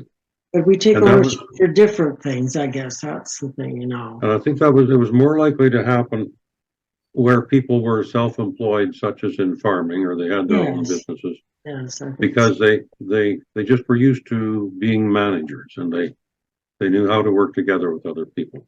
I remember in the church growing up, there being, I don't know, kind of lots of fun on Sundays. You were there with some of your friends, and then you go to Sunday school in the basement, and then after a while, you teach Sunday school, and as you mentioned, Aunt Mary, going singing in the choir once you reached a certain age. And I think it was Wednesday nights, I remember anyway, was choir practice, and might have been after public skating, or maybe it was right before public skating, just things like that. It was interesting. I remember confirmation classes in the basement. I seem to remember even some kind of everybody came together to make something in the basement that was meant for raising money, for something. Right. So Mhm. yeah. So anyway, lots of good memories, I think. And Choir practice was before skating. And I know because I was like, when is choir practice over? I want to go public skating. Yeah. yeah. Yeah, we didn't necessarily do everything willingly, but we Oh, did. no. We, Yes, and of course, during the cold part of the season, everything was done to save heat. So you do as Yes. many things in one evening as possible, so you didn't have to heat the church up every night. yeah. Right. Uh-huh. There's a picture of us kids each holding a red Bible because we all won the attendance. Yeah. And I think it was a little bit embarrassing maybe for mom and dad because each one of their kids won the attendance. And I was like, well, we could have friggin' skipped a week of church once in a while, wouldn't have killed us. Yeah, sometimes it was almost embarrassing if you won the same prize for 3 years in a row Oh, for perfect attendance. and you didn't miss church. Oh, and one thing I remember really vividly is Grandpa used to carry the collection plate, and I Right. remember his hand shaking because he had that Parkinson's or hand shaking. When Oh, he got that's what I wanted to say. As a child, you came to church, the men took their hats off, their felt hats off, and hung them up on a hook. That was just every man had a suit and a hat. Like this is probably before your time, even maybe. And Uncle Vern was at the door giving out the bulletins. That was his Right. job. Nobody took it away on him. That was his job. And it was always the men that collected the offering. Yeah, your dad, our dad was one of them probably. Everett Smith might have been another one. I'm not sure. Sometimes Ed Finley, but Yes, there was another one, yeah. But it was never, like the women never did that. Women knew their place, of course. And then we kids weren't supposed to giggle. It was a pretty serious business when I was young. Church was pretty serious, you know. We're not to giggle. I got many a look. Mom could give you a look that would just kill you right on the spot because you were not supposed to giggle in church at all. Yeah, me and Vicky had that look a few times too. And Grandma had a church look. She had a very prim and proper church face. I remember that. She's pretty prim and proper anyways all the time, but yeah, she had her little church face. Yeah. Yep. And then after church, when I was a kid, quite often we went to one of the grandparents after church. Right. Sometimes it was to Grandpa and Grandma Booker's, and sometimes it was to Hazel and Jack and Grandma Fairbairn's place. And there was always lunch afterwards, and yeah. So that was the best part of going to church. yes, yeah, and we tried to alternate this week one place, next week the other place. And that is all in here. Sundays were a day of going to somebody's place for dinner or having them over. We visited there. Somebody called here. It's every Sunday in here. So And I don't know whether this is the place or not, but talking about going to Hazel and Jack's and Grandma Fairbairn's, just after Colleen and I were married, we just got back from our honeymoon about a week, and we had gone to church, and same thing was happening. We went there after church, and we just barely got in the door, and poor little old Grandma was sitting there on the chair over by the stove, and she looked up at me and she said, "Is she any good in bed?" And just imagine how you would feel when you're just newly married and some old lady asks you a question like that. I think there was some stumbling and stammering going on. And that's when, this is where I think Mom would have hit you and said, well, you know. Well, that's it. You didn't know whether it was safer to be quiet or to try to answer. Right. Oh dear. Right. she was probably at the age where she didn't care. She didn't care. No, she really just was wanted already. to know. She was probably 79 or so at the time. Yeah. Mind you, I'm older than that now myself, but I don't know whether I would say that or not. You don't ask people that, do you, Dad? I guess I'm less reserved than I used to be. It is true that when you get to be a certain age, you do say things that you wouldn't have said in earlier days. It's fun to see people's faces a little bit sometimes, but they actually like it, I think so. Yeah. Mm-hmm. Well, I want to thank all of you for taking the time to have this meeting, and Karen, I really, really appreciate your role in this and going around and getting all the video for us to see. That was just really, really valuable for you to get that for us. So thank you. You're welcome. And Aunt Mary and Dad, you always have interesting things to say, and I learn something every single time I talk to you guys. I don't know how you guys have such good memories, honestly. how you remember stuff so Well, you know what, the thing is, it's with Bob and I, we throw one thing out and then the other person has something to add to it. And we're 5 years apart. So he does, and he lived there a lot longer than I did.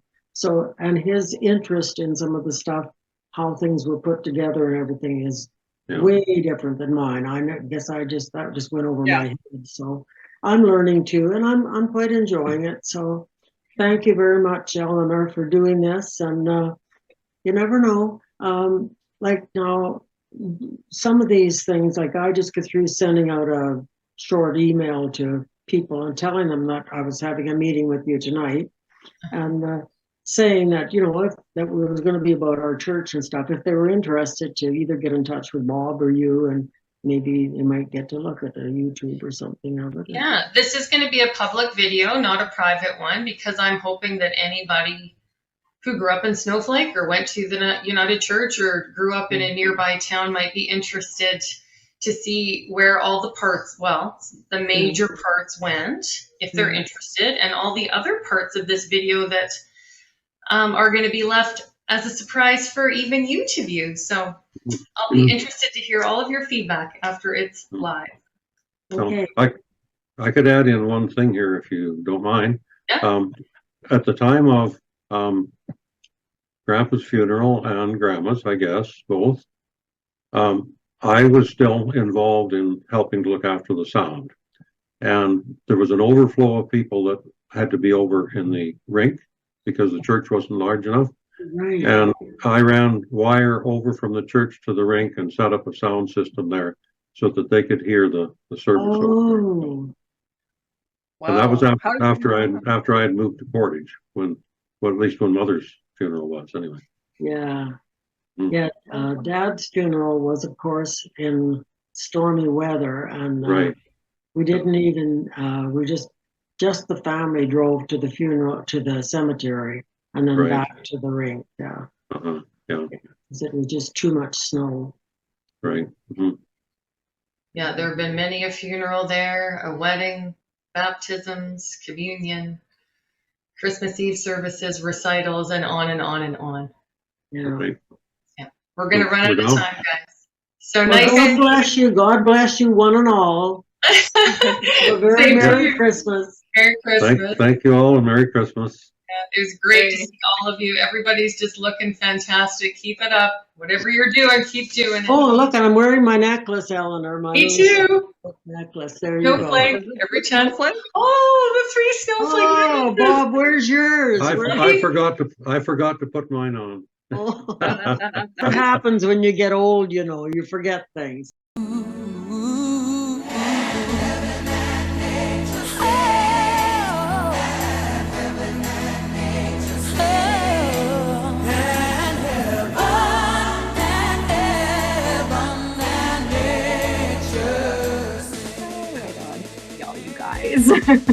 Yeah, I have a question. Does your shirt say beautiful snowflake? I'm wearing my original snowflake shirt. That's awesome. Fabulous. And I have a snowflake necklace. You know, I got all kinds of snowflake gear. You know what I'm talking about. We're a breed all of our own. We are. I have the snowflake necklace too. Absolutely. And I don't know if anybody noticed, but my email address is snowflake.smitty. I've had it for 20 years. Practically everything is Snowflake 99. I think you know where the 99 comes from. Wayne Gretzky, could it be? Yes. Yeah. Well, thanks everybody for joining. And I don't think this has ever been done before, to have so many Snowflakian girls on the same Zoom, however many years later. Right? So we're breaking records and everything. If we could go around and introduce ourselves, Denise, let's just start with you. Just say your name, your mate. We're all unmarrying ourselves and being a maiden name today, and then where you're joining us from.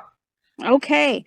Denise Booker. I have to say I really miss using my last name because it's much cooler than my married name. And I'm in Winnipeg. And you're in Winnipeg. Yeah. Awesome. Marla. Yeah, I'm Marla Motherall. I also miss my last name. And I live in California. I'm Julie Wheeler. Love that last name as well. And I am in Nova Scotia. Leanne Smith. And I also miss my maiden name because my married name is Hoover, like the vacuum, and my husband's just over to the right. And I am here in Alberta. My name is Sharon Gertson, and I'm here in Manitoba. It's weird saying maiden name like that. Right? It is. And Vicky? I'm Vicky Wren, and I'm in Manitoba. And I love my maiden name so much I hyphenated, so I frequently just use it because it's easier. And I'm Eleanor MacArthur, and I'm in Alberta. And I never thought about whether I liked my maiden name better or not, but I always thought Eleanor MacArthur didn't really work out for me. So I'm now Ellie, and I have a married name for almost 29 years, so I guess I'm used to it. We're all gathered together today to talk about the Snowflake United Church. How much do you think about that? A lot of memories. Yeah. Right. So maybe we'll just go in the same order. Denise, can you name something that you remember about the Snowflake United Church? There's so much I remember about the United Church. It was such a staple of the community. I remember the smell when you walk in. It was hard to describe, but it was almost like a warm wood smell, and it was just a comforting smell. And I remember the deep ditches out front when we were little, running in them up and down. I remember staring at the Jesus picture a lot on the side of the wall during the sermons. On the left, yeah. Yeah. And looking through the pamphlets while the sermon was going on, and pre-thumbing out the next hymn in the hymn book, waiting to go down to Sunday school. And honestly, my biggest memory of church is wanting to be an adult so badly so that I could have the grape juice and the bread. That's awesome. That turned out to be kind of anticlimactic, didn't it? It did, once I found out what it was and that you could just get it at the grocery store. But there was something about those little cups, and it was so like, why do you get that and I want it? Well, it's funny you say that about the Jesus picture, because I was looking at these pictures that my dad emailed to me the other day, and it wasn't in the picture, but it was the front of the church. And I do remember always looking to the left, and then they had of course, the hymns were written, the numbers were written on that little, wasn't it? Yeah. I'm not making that up, am I? Yeah. Okay. And I love the 3 chairs at the front. There was these, I don't know, something stately about the chairs. I always wanted to sit in one of them. I remember the choir would always sit on, when you walk in, on the left-hand side. Remember, we would always the kids would sit over there. And for some reason, remember the red velvet curtain that was in front on some piping or something. Yes. Yeah, I don't know why I remember that, but I remember that. And Sunday school, of course, going down, like, wasn't it a winding set of stairs to go down? It was kind of sketch. They were really steep steps to go down. And was there a real toilet down there, or was it like a hole in the ground? Kind of The scary bath. It was a toilet, but just real. Yeah, I forgot about that. Kind of an old sketchy toilet. And where we'd go in, I can remember going into as soon as you get into the church, you go straight into the sort of the choir room, right? And it was separated with that panel of the wall would come up and down. I always thought that was interesting, like just a random thin wall. I think they called that the annex. The annex, yeah, okay. And I certainly, when you talk about one of your biggest memories, it's always the Christmas Eve service. It's true. You know, us sing the "Let there be peace on earth," and standing up in the back, and we get to sing with the senior choir. You know, we get to sing with the adults, and it was always this big thrill. And yeah, I just remember feeling so warm, and I don't think we knew how good we had it at the time. You know, I think it's something that's not happening for a lot of families now, but I won't go on and on about that. I feel really fortunate to have those warm community memories for sure. One more thing is the Wednesday night choir practice, and then we'd go skating. Remember, you'd have you'd be like, okay, are we done yet? Can we go skating yet? What about that? We have to sing it again. So you have to wait till you get to go skating, and Public skating night. Yeah. Public skating night, Wednesday night. What about you, Julie? Just tonight, I thought about the skating thing too, Marla, how it was, the senior choir would continue to practice. They would practice after us, I think. And then while they were practicing, we would go and do the skating, which was really cool. And I also agree that the night, Christmas Eve's singing with the senior choir and just everybody being together, families being together was always just so special. And I remember do you remember some of us played the children's hymn? Like they would ask us to learn the children's hymn and play it, those of us who took piano lessons.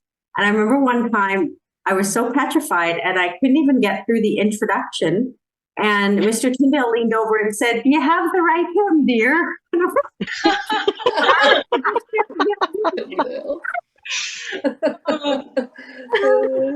Finally, I got through it, with Mom sitting, I'm here, right? And she's over there going, "You can do it, honey." Oh my goodness. It was, never forget that one.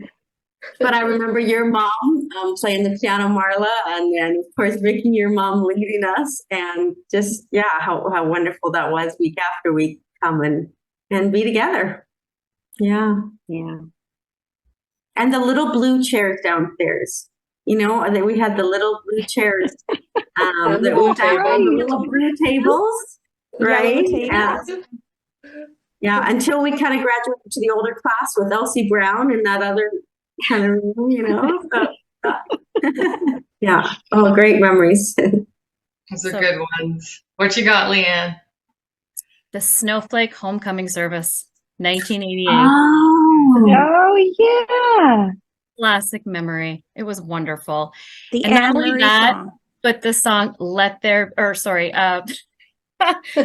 Out on the Myra, that Cheryl Yake revised the words to be Out Here in Snowflake. And I still have that song and the words behind me in my piano bench. Definitely an outstanding memory. Nice. So many. Confirmation. Going down, we all said it, teaching Sunday school, going down that basement. Marley, you made a comment, the bathroom was a little sketchy. And you know what? Not only did we went skating on Wednesdays, but I think some of us went skiing after church on Sundays. So many things. So many things. A lot of memories. Sharon, what are you thinking? Wow, I've been thinking about it lots the last few days, and it's like sometimes it's just you can't think of anything specific, but now listening to everybody, it's like, yeah, right. All that stuff is all memories for sure. Sunday school, Mr. Wheeler was our Sunday school teacher when we were in high school, I guess, and he was awesome. And the choir was, we always had so much fun with that, and singing was, I guess I remember more specifically Cheryl Yake leading us, and one memory I really have is for a Christmas Eve service. When I was smaller, I was sick and I had laryngitis, so I couldn't sing. So I was actually in the audience watching, and I really vividly remember that because I was so disappointed I couldn't be up there singing. So that's one I really remember. But yeah, and of course the stained glass window, that was a big thing. And just so many memories too. Don't you all wish that we just noticed stuff more? Yeah. Yeah. The church piece. Yeah. You just have all these surroundings and you just get used to them and you don't really get to appreciate them. And those stained glass windows were beautiful. And I just would like to go on back and, I don't know, find a darn video, which we didn't have, of course. Yeah. What's on your mind, Vicki? Oh, I had to jot a few things down because I thought, the call will come and I'll be like, oh, I had a lot of things I thought about, but now I don't remember them. So, I guess what I really remember is just how much it was just part of the fabric of our lives. I think particularly because it revolved so much around music. And I started singing in the junior choir when I was like, I think 6. It was sort of like the standard age when you were in grade 1 and you were starting to learn to read. So you became of age for the junior choir. And I remember my mom started singing in the senior choir right around the same time. And Joan Wheeler and Myrna Milger were my choir leaders at the time. And when they retired, my mom and Jean Mother all took over for several years. And I also remember very vividly how Wednesdays were public skating night, which was, kind of presented conflict of interest because, of course, just jumping out of our feet to try and get out of practice and run and take part in public skating. So I just remember that about winter time. We could not wait to get out of there. I also remember, Sunday school in the basement. And it's funny you say the little blue table and chairs, Julie, because I remember them yellow. And I don't remember, but they were child size, right? They were like these little mini chairs and tables. Like I remember that. But for some reason, I'm thinking yellow. I don't know why. And the same thing. It's funny how we all have like a little bit of the same kind of takes on those memories because for many of us who took confirmation and were confirmed into the membership of the United Church, that we can finally have communion. Yeah, and you found so coming of age, I'm so grown up, I'm so mature. Yeah, I remember all those kinds of things. And then just really the consistency of it and the pattern of it. Like every Sunday, Joan Wheeler walked in and up to the organ and started the music, and the processional started and the senior choir came in. I can still hear the music that she played as the choir left, like the recessional. Like it's funny how that really just becomes ingrained in your memory and in your head. And then there was one other thing that sticks in my mind that I remember the Sunday morning that Alice Connor came in mid-service and tried to discreetly tell Richard Clausen that his car was on fire. And of course, which resulted in all the men leaving and running out. And everybody being completely distracted and not hearing hardly any of what was being said in the sermon. All we wanted to do was get out there and see what the heck was happening. That was funny. What a kerfluffle. Yeah, I guess did the service go on? Oh, sorry. It did. All the men left. They even came down out of the choir, so it was very serious because Landon and Bob Carther left the choir loft. So, and Mr. Tyndall, God bless his heart, kept continuing on with the service, but nobody was listening. Everybody was like looking around, what's going on. So, that was, but really just, the people, but there wasn't a lot of, I don't want to call it turnover, but the people that were in the senior choir that you saw up there every day from the time you were little were the same people for the most part that you saw up there every Sunday towards the end, right? It was all those same people. And I thought that was kind of interesting and kind of and just, it's funny that it's happening this week because I went to Myrna Milger's funeral on Thursday, and up in the choir, Wayne and Jean, Judy and Landon. I guess that's about it from Snowflake, but Landon sang a solo, and yeah, it was like, wow, I'm 54 years old and these people are still up in the choir. It was pretty neat. Oh, those were lots of good ones, Vicki. So I figured I'd go last and there'd be nothing left, of course, because everybody always she took mine. I just assumed that would happen. So I have a lot of same memories as you guys have. I would want to say that in a community, in a small town, church was a really big part of our lives. Like, we went to church pretty much every Sunday. I don't know if you guys know this, but I have all of my grandma's diaries. So all of her little diaries are a 5-year diary. They started in 1968 and they went right up until she took her last breath. And in every diary, it's just church. We cleaned the church. We had UCW. We did this. It was a humongous part of every, well, not every, but weddings, funerals, baptisms, confirmations, on and on. Like, it's just the center. But, in true style, I am going to be not as prim and proper as you guys, and I'm going to bring up some more naughty stuff. So I used to get a big old glare if I was ever giggling, right? Oh, yeah. Did you not get the look of death from up there at the choir loft? Because I did. It was from my mother, and I wish I never made eye contact because I was like, whoa, I better stop that. And I also remember in my teen years coming to church and being a little hungover. Don't pretend you weren't, because you was sitting right beside me. So I'm naming names. I'm going to tell you that Sharon and Marla and Leanne and I don't know for sure, but I'm going to blame a social in Darlingford because that's usually the culprit. And it was Sunday morning and it was communion, and we were all part of it going, no. Noted.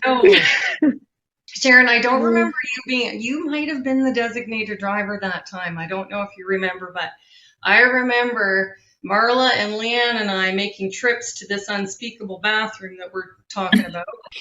And it was a long service too when they have communion. That would be a long hour, wouldn't it? I must have been the DD because I don't remember that. Oh, I do. That was a rough morning. And a convenient answer, Sharon. I don't know. Yeah. I don't know. That was also Homecoming, 1988. Yeah, Homecoming was, definitely we were all hung over that time. Oh, wow. Well, nobody had to be a designated driver when you're on your own doorstep like that. Yeah. So I definitely remember that. You guys won't have done this, but I would have been out late playing for a dance the night before. So as would my sister Karen and my brother Rob and my dad. So we had very, very many late nights. Now, I would never be hungover from playing for a dance, but very late nights. And so that was up early for church, and that was also a rough one. So, those are some naughty things that I remember. So there. Now, we've all mentioned the Christmas Eve service. So does anybody else have anything they want to mention about what they remember specifically about that? Because that was elaborate. Like, that was a beautiful service. The song, everybody knows it. There was a lot of practices that we had to do to get ready in preparation for that big night. But is there anything else that comes to mind since it's this time of year? Leanne? I do. So yes, it was powerful. It was emotional. It was unbelievable. 2 other things come to my mind. The Tom and Jerry hour in Hannah, North Dakota beforehand. That some of us got to take part in. I think I got the opportunity maybe twice. That was it the entire time. But in addition to that song, I had the opportunity to sing a duet with my dear friend Marla many times. Yeah. And your mother played the piano. I remember the one year they actually opened up those doors from the annex that you were talking about, and we all came in from there as something different. And I remember that I think that was the only time I ever saw those open, and I was like, wow, this must be a really special night for them to open up these. I just remember that it went no matter how stormy or awful it was. Like, I remember one year, like, you know, we were only 5 miles from town, but we were storm stayed at Cheryl and Ken's afterwards because we couldn't get home. So it was just like, this is going to happen no matter how awful it is out. And just everybody home for Christmas, filling up a pew with your family. It was such a special night. So, Julie, I have to tell you that there is one entry in my grandma's diary about how they did have to cancel the Christmas Eve service due to weather. Oh, wow. Okay. So if it was bad enough. Yeah. See, nothing gets past my grandma. It's all that's good. Yeah. I remember one year it was canceled, but because we always went to Mike and Cheryl Yake's afterwards too to have Christmas with them. And my dad was persistent, and we all 5 of us piled in the cab of the truck, and we still drove to Mike and Cheryl's to have Christmas. But the church service was canceled. So yeah. Awesome. And we'd often go to the Rins on our way back. Vicky, do you remember that? Yes. We'd end up, and I remember your dad saying to us, "Did you hear that, kids? I think those are the bells. You guys better get to bed. That's Santa. He's flying over." I could totally, and he played it so smooth, Bob. Yeah. Yes. Okay, I just have to tell you this because it's so funny. You guys know how, maybe you don't, because a lot of people are surprised by this, but people used to confuse my dad and Landon Booker, like people from Clearwater, Crystal City, because of the shape of the face, the style of the hair, they would maybe dress the same, whatever. And frequently, there's been a few times that people would have said to my dad, boy, they enjoyed his solo. Oh, I didn't know that. Okay. So Landon sang at Myrna's funeral. Amazing. And sure enough, at the lunch, we were sitting there and a lady walked behind my dad and told him that she really enjoyed his solo. And Tom and I just about died. It was just hilarious. So anyway. Did he just take the credit? No, he didn't. He said, I think you have the wrong person. That's fantastic. I never knew about that. So funny. But anyway, where I was going with that was about the Christmas Eve service. Just that, like what you had mentioned, Eleanor, that there was so much preparation that went into it. It was a big deal. And Julie, like what you mentioned about people being home for Christmas, so it was special because it was a lot bigger because people brought their families that weren't normally there on Sundays and things like that. And it kind of wasn't Christmas without Landon's Oh Holy Night solo, and I dare say I think he could do a pretty fine job to this day because unbelievable. But it was the type of thing, like you say, when we did that final recessional, and you just felt so important because you're singing with the senior choir, and we all lined up at the back of the back pew. Just chills. It gave us like chills. It was really emotional, and it was so moving. And it was. I don't think that there's a lot of families or kids these days that get to maybe experience that. So I think we were so lucky and so fortunate. We were. For sure. We sure were. Yep. Did anybody else here besides me sing in both choirs? I did. Yeah. Did you? Yeah. I Definitely. think I did, didn't we? I don't know, did we? Well, I know that there was a point I felt like I outgrew the junior choir, and I didn't exactly volunteer to be part of the senior choir, but I think I sat on the bench maybe 2 weeks, and I can just hear my mother saying, "I'll fix her." And I got volunteered to be in the senior choir. So I know. I just remember putting the gowns on because in the senior choir you got to wear the gowns, right? Yeah. So Oh, I know, remember but putting those on. the reason I'm asking is because everybody's like, oh, we got to sit with the senior choir. But then I was wondering, one day maybe we grew up and we're part of the senior choir. So I know I sang in both. Yeah. And I sang with your mom, Mrs. Wren, Vicky, because she and I sang alto. And then one time we had a alto solo, and she didn't come that Sunday. And I thought, oh, that's how much I rely on Mrs. Wren. That was a solo. That's scary. I wonder, Denise, if we were maybe the last generation of the regular Junior choir? services. I wonder. I mean, 'cause I don't remember singing with I don't remember putting on the gown. I don't remember putting on I the know gown I either, to be didn't. honest with you. They were burgundy, I remember. Yeah, no, you're right. It might have Yeah. been the two of you, might have been the last of the era. Didn't they have cream ones after that? Yeah, I was gonna say I remember wearing a cream one. There's some cream. That I Yeah, cream colored ones. Maybe. Yeah.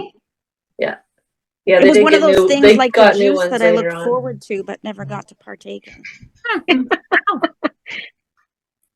Well, and I actually can't remember like if it was a weekly thing I sang at, or I know I sang at funerals with the choir, you know, in the adult choir for sure. But I think I had at least a year out with the higher ups. I can't tell you, but for funerals for sure.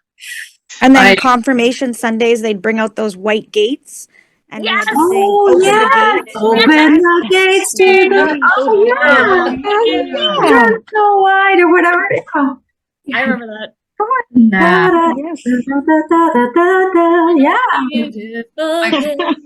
Forgot that song entirely. Yeah. Open the gate. Open for the juniors today. Oh, yeah. Open the beautiful gate. Yeah. There we Oh, go. wow. Good That was job. awesome. This is like a Swiffer duster on the old brain, Right? right? Yeah. So I picked can I read? I picked an excerpt of one of my grandma's entries. So it's December 24th of 1982. She always starts with the weather. Nice day, 5 degrees above zero at bedtime. Colleen set my hair in the AM, made cookies, went to Christmas Eve song service in the church. Good crowd, wonderful music.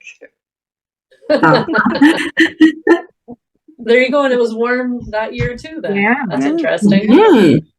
I don't think it always was that, but No. yeah, it was a whole thing, and it made an impression on all of us for sure. Oh, It was one of those things you just always thought was going to be there. So I remember when my parents were telling me, oh, they're tearing down the church. And it was kind of like, really? That's such a staple of the community. And And I did have an event that was the last in the church before it disappeared. right. 1996? Five. Yes, 97. 7. I was 97. there. 97. Yes. Yeah. And then it was torn down that next summer? The church pews were sold, I think, to Wawanesa. Is that right? Mhm. Yeah. And the Wawanesa. stained glass is And in the stained glass, Wawanesa. yes, and the stained glass. But the church itself, like the building, the structure, I don't know whatever happened to it. But it was literally the week after because I had to ask permission to keep it going for a couple extra months. Mm. I found out that the Bibles ended up in an institutional facility in Manitoba. Mom and Dad told me that the Bibles went to a jail. Oh, interesting. Okay. kind of cool in a way. I don't know about the hymnals. And they had just started that new hymnal then too, Wow. right? Well, I have the feeling that this call is going to time out, which is too bad. But Oh yeah. I just wanted to thank you all so much for participating in my little video project, which will be up and available to view soon. I have a few surprises. I've been really having a hard time keeping all this stuff to myself, so nobody knows about the Zoom call in my immediate family. Nice. So, Well, Eleanor, thank you so much for doing all this. Yes, Yeah. Al.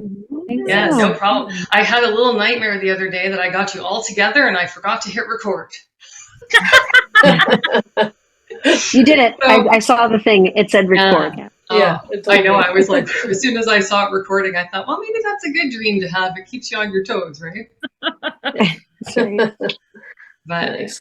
you know, we have a lot in common, us girls, and I could never have everybody on this call. I mean, but we could probably talk for hours. But we all went to the United Church, and all of my mom's piano recitals were, well, I think the majority of them were held in the United Church, and we have tons and tons of pictures of. I think every year Dad would get out the camera. He was the driving force behind the pictures, and then we had boxes and boxes and boxes of slides. It took me 3 years to scan all of the slides out of those boxes. And now I get to use them in a project like this. So thank God that was done a long time ago, but I did not enjoy the process of that.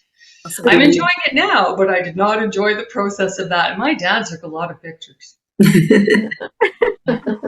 So we get to reap the benefits of those now, but you guys were there for that.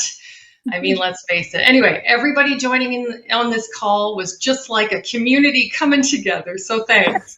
That's great. It's awesome to see you all. Wow. Yes. Merry So good Christmas. to see Merry you all. Christmas. Merry Christmas. Everybody.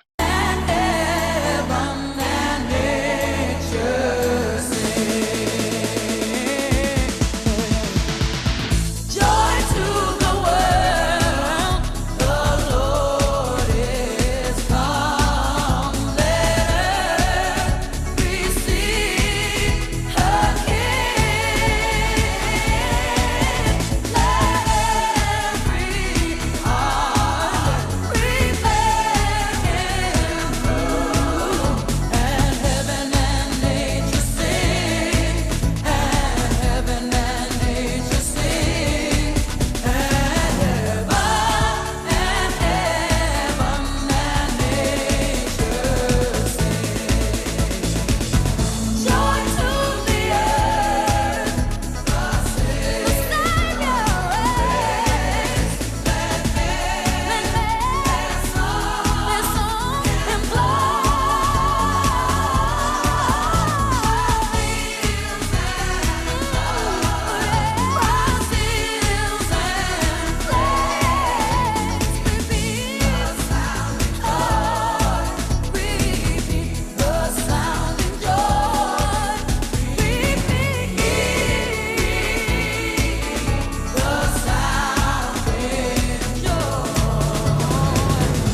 He can turn the tides and calm the angry sea. He alone decides who writes a symphony. He lights every star that makes our darkness bright. He keeps watch all through each long and lonely night. He still finds the time to hear a child's first prayer, save her sinner call, and always find him there. Though it makes him sad to see the way we live, he'll always say, I forgive.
He can touch a tree and turn the leaves to gold. He knows every lie that you and I have told. Though it makes him sad